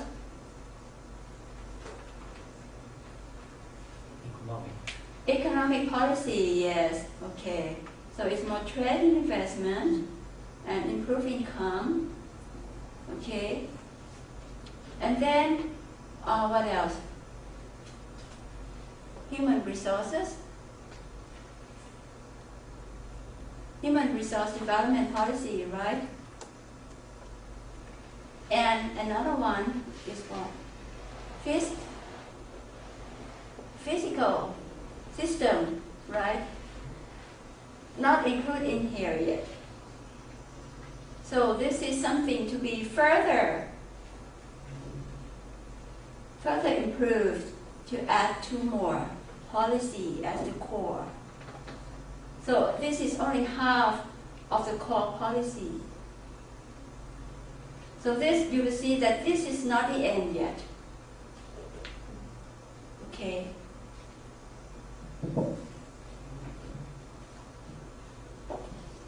Rotation of mobile human resources or ASEAN natural persons.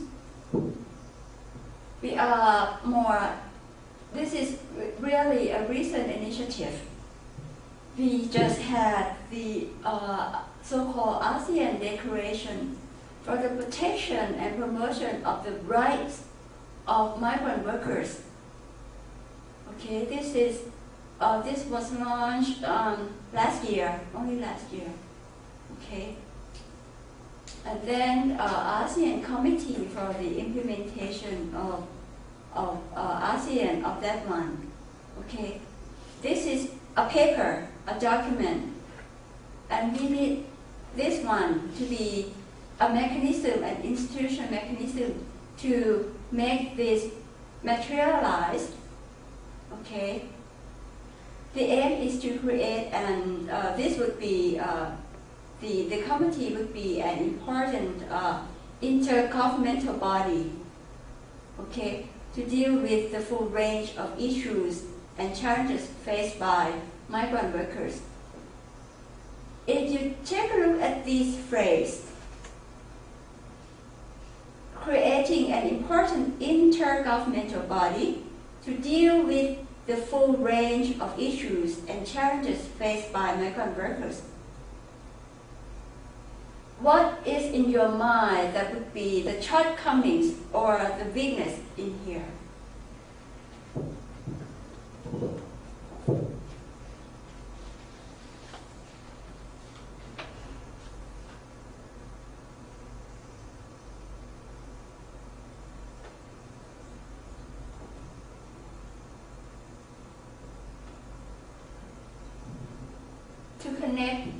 To connect the public sphere and the intimate spheres together.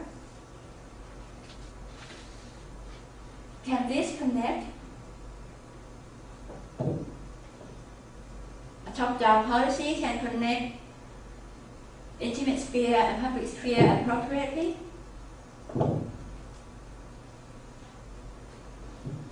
So what is the weak point?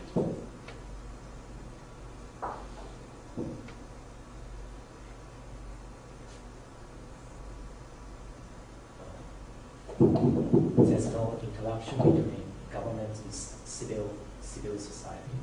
Exactly. That should be, it means that the stakeholders are not included in here. So there should be some kind of civil society from here. Not only the migrant workers, but also other parts of the civil society should be in here. Okay? So it's not just intergovernmental body, but to include others relevant stakeholders within this body. Okay? But we can come up with just this one first because of the nature of ASEAN, the Association of Southeast Asian Nations itself, that is an organization of cooperation between governments. Is the organization in the public sphere that has to deal with the problems of the intimate sphere. Okay, but we haven't been doing it appropriately because we are limit ourselves from the mentality of those in the public sphere only. Okay, if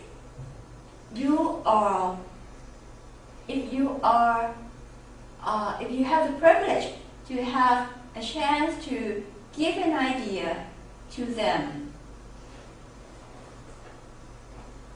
whom would you like to propose to be included in this body, ASEAN Committee?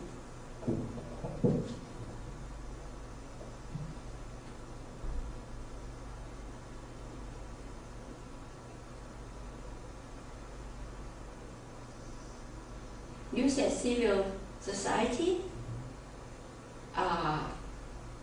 What do you mean?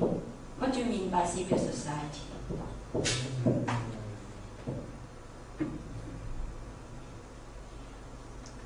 Civil society. I mean, society includes diversity, like majority, minority, ethnic minority, majorities.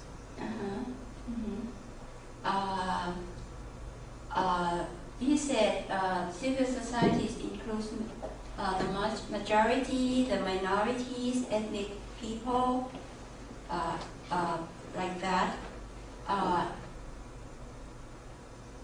Any others would like to share an idea or to propose an idea who would be to be added in this ASEAN committee?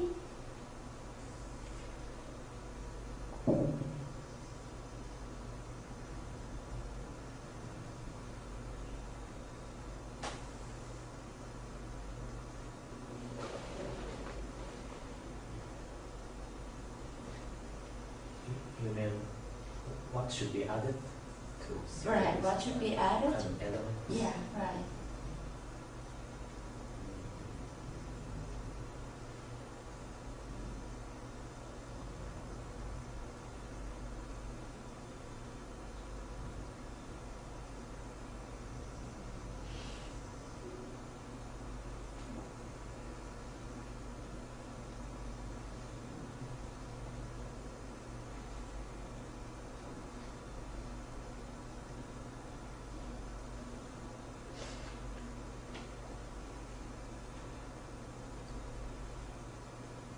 Are you thinking of the employers, the role of employers?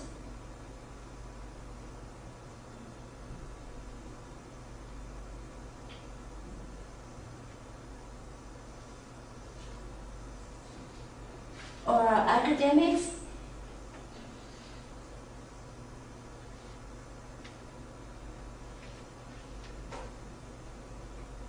Who think the employers should be added in? No one. Why? Why don't you think employers should be added in?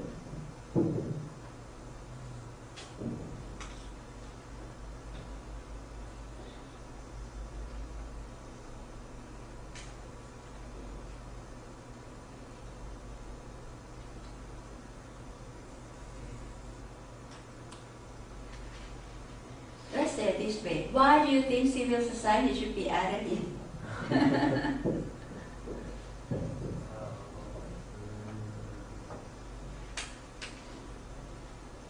The reason why should be. Why? Or what is the reason behind your idea? Because there must be some kind of interaction between civil sphere, Yeah. sphere and the public sphere. Uh-huh. This is only about the public sphere, Yes. the government, or blah blah blah. Yes. So Uh-huh. there must be a kind of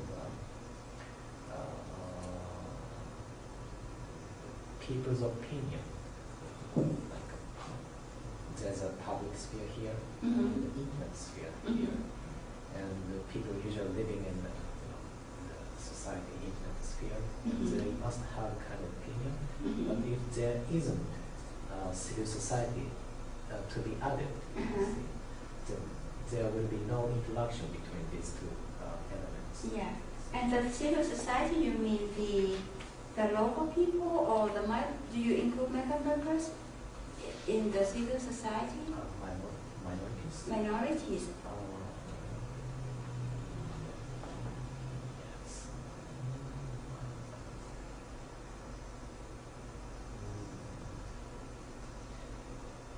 Yeah, I think so. Minorities, but not, I think, illegal migrations.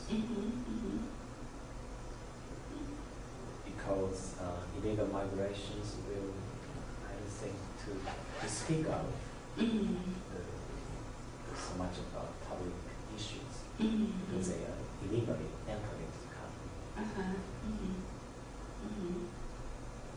Do others agree with him that the illegal migrant workers should not be included in this body? Do you agree with him or disagree with him?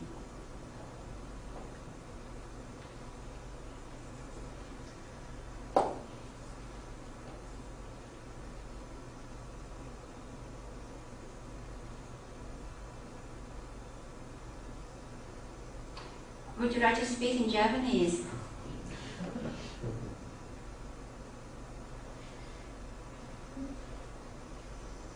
Would you like to share an idea?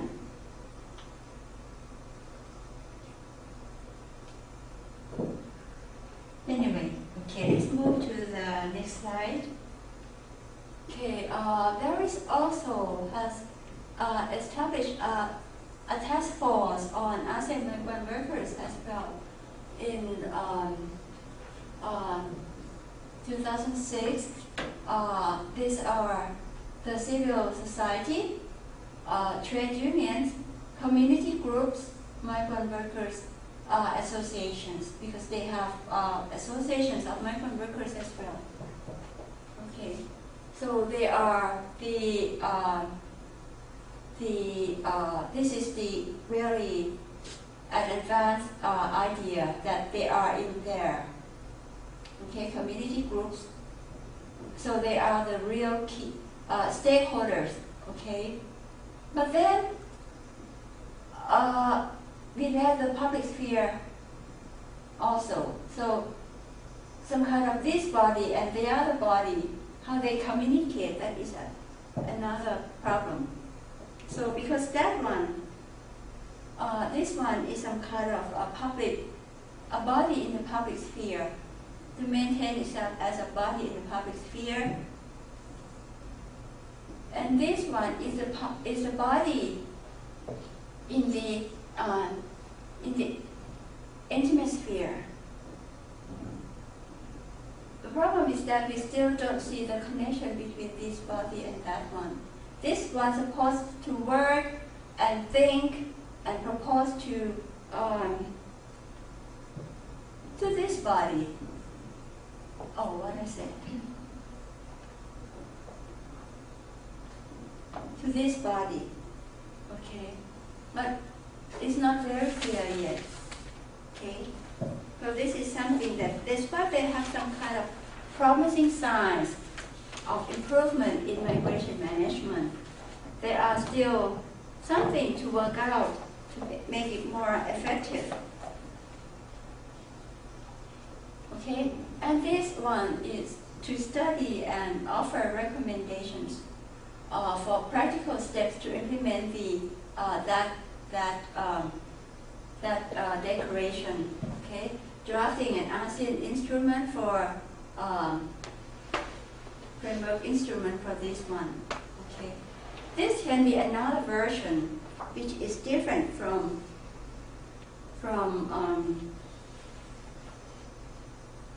this one. Also support this one, we still don't know yet. Okay, so the role, these are the institutional mechanisms available, and these are the documents available. Okay, so this is one thing. This is like a mother document. Okay,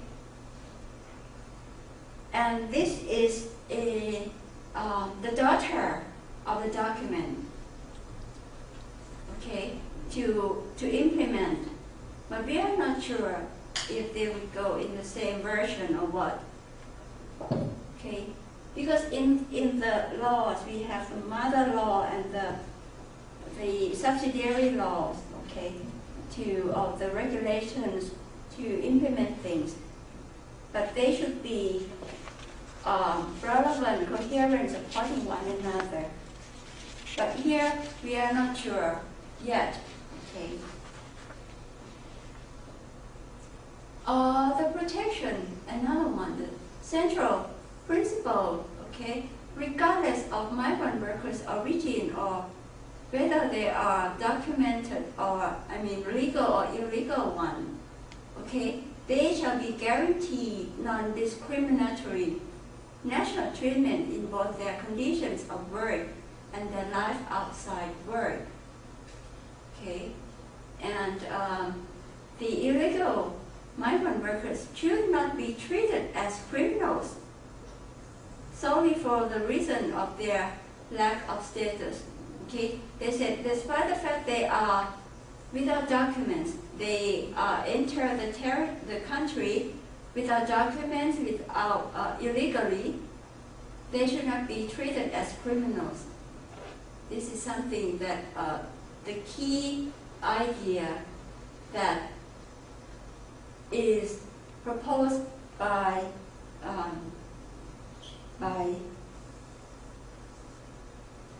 this mechanism from this is the intimate sphere. Okay, so the idea in the intimate sphere would like to have this, the central principle. You think that the body in the public sphere would agree with this? So you will see that there is some kind of an incoherence between that idea of the public sphere and the intimate sphere, right? This is the public sphere, and this is the intimate sphere. The intimate sphere, the task force by the civil society, trade unions, migrant workers association, they would like this, that they shouldn't be treated as criminal. Don't put them into jail. Okay? And they should be treated as, they should get national treatment at work. The people in the public sphere would think, oh, if we do this, this would be an incentive for them to come more and more illegal basis. Okay? So, but the intimate sphere here said, we just don't care. If they come, they should be treated as a normal people. So you will see that this is, despite the fact that there are improvement, there will be some kind of, you can expect a crash. Because the idea is not very really supporting one another. Okay?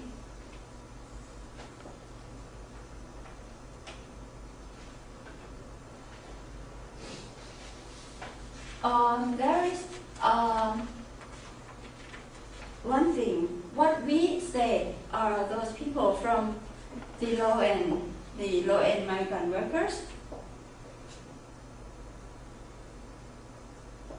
Now we turn to the high-end migrant workers.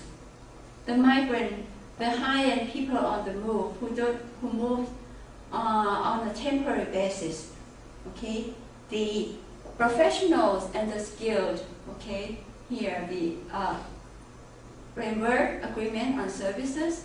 Okay, they promote some kind of expatriates. The corporate transferees, like Japanese multinational enterprise, like you said, to do business in Thailand. Japanese executives can go to Thailand and perform their work without some kind of obstacles. They can move freely, or don't have to ask for work permit or anything. This is something that they would like to encourage them to do. Okay, because they thought that they are the human capital.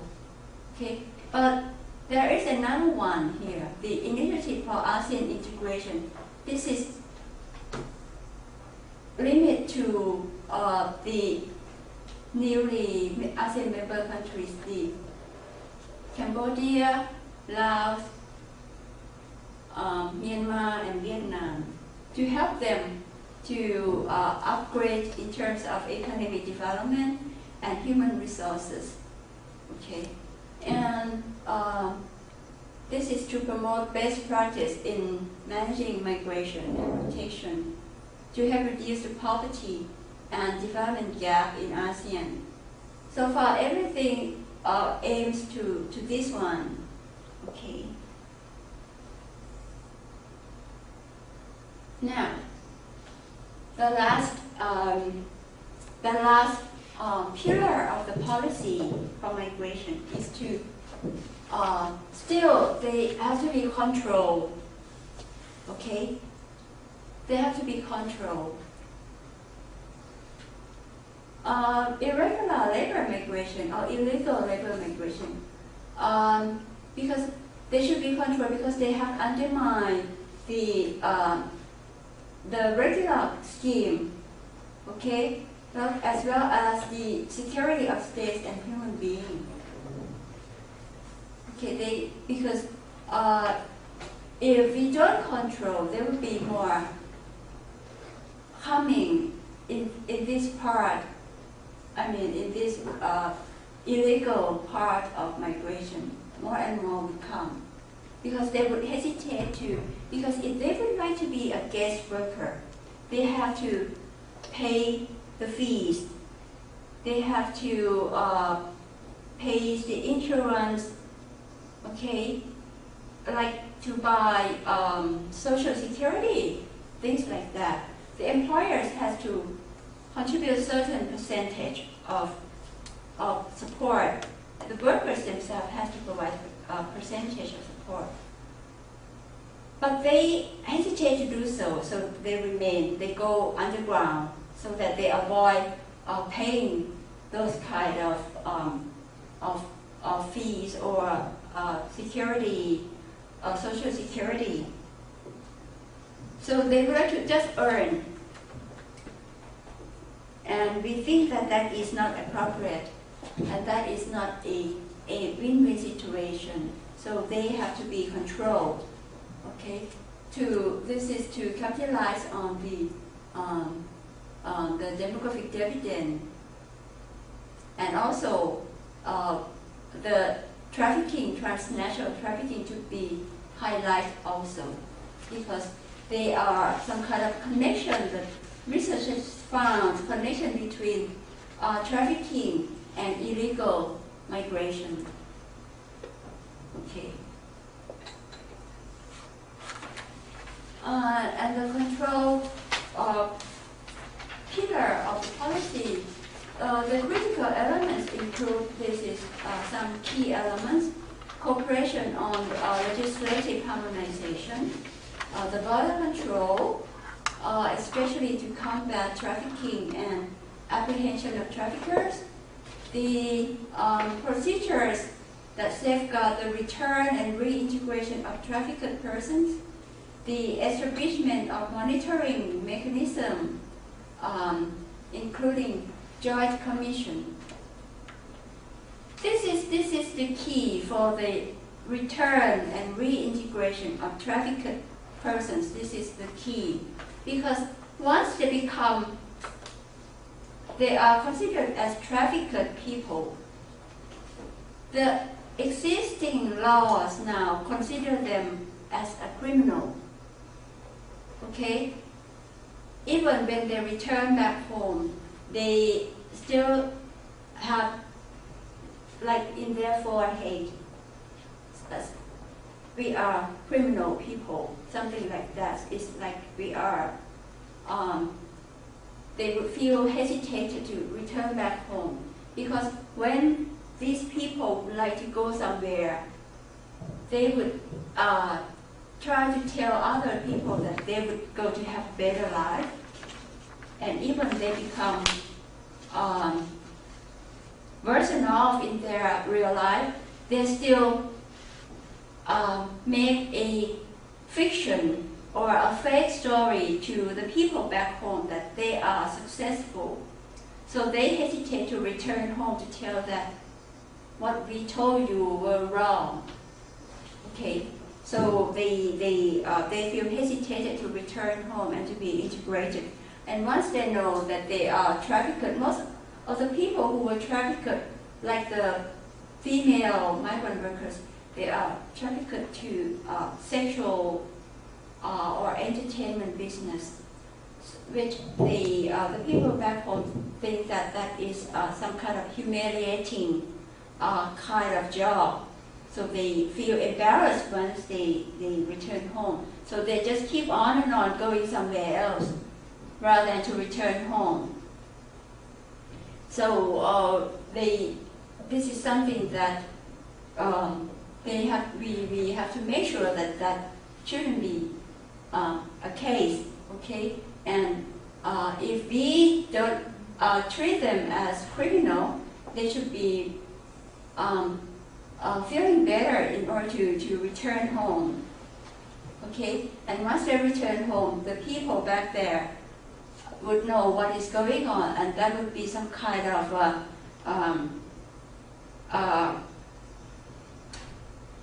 a feelings that you remember that the slides that I showed, the Lee's migration model, the factors, the positive factors, negative factors, and neutral factors. Okay, that would be more some kind of a negative factors towards movement. Okay, to realize what is in the real world rather than to be in the fiction or imagination of everything is good. Okay, so this is something that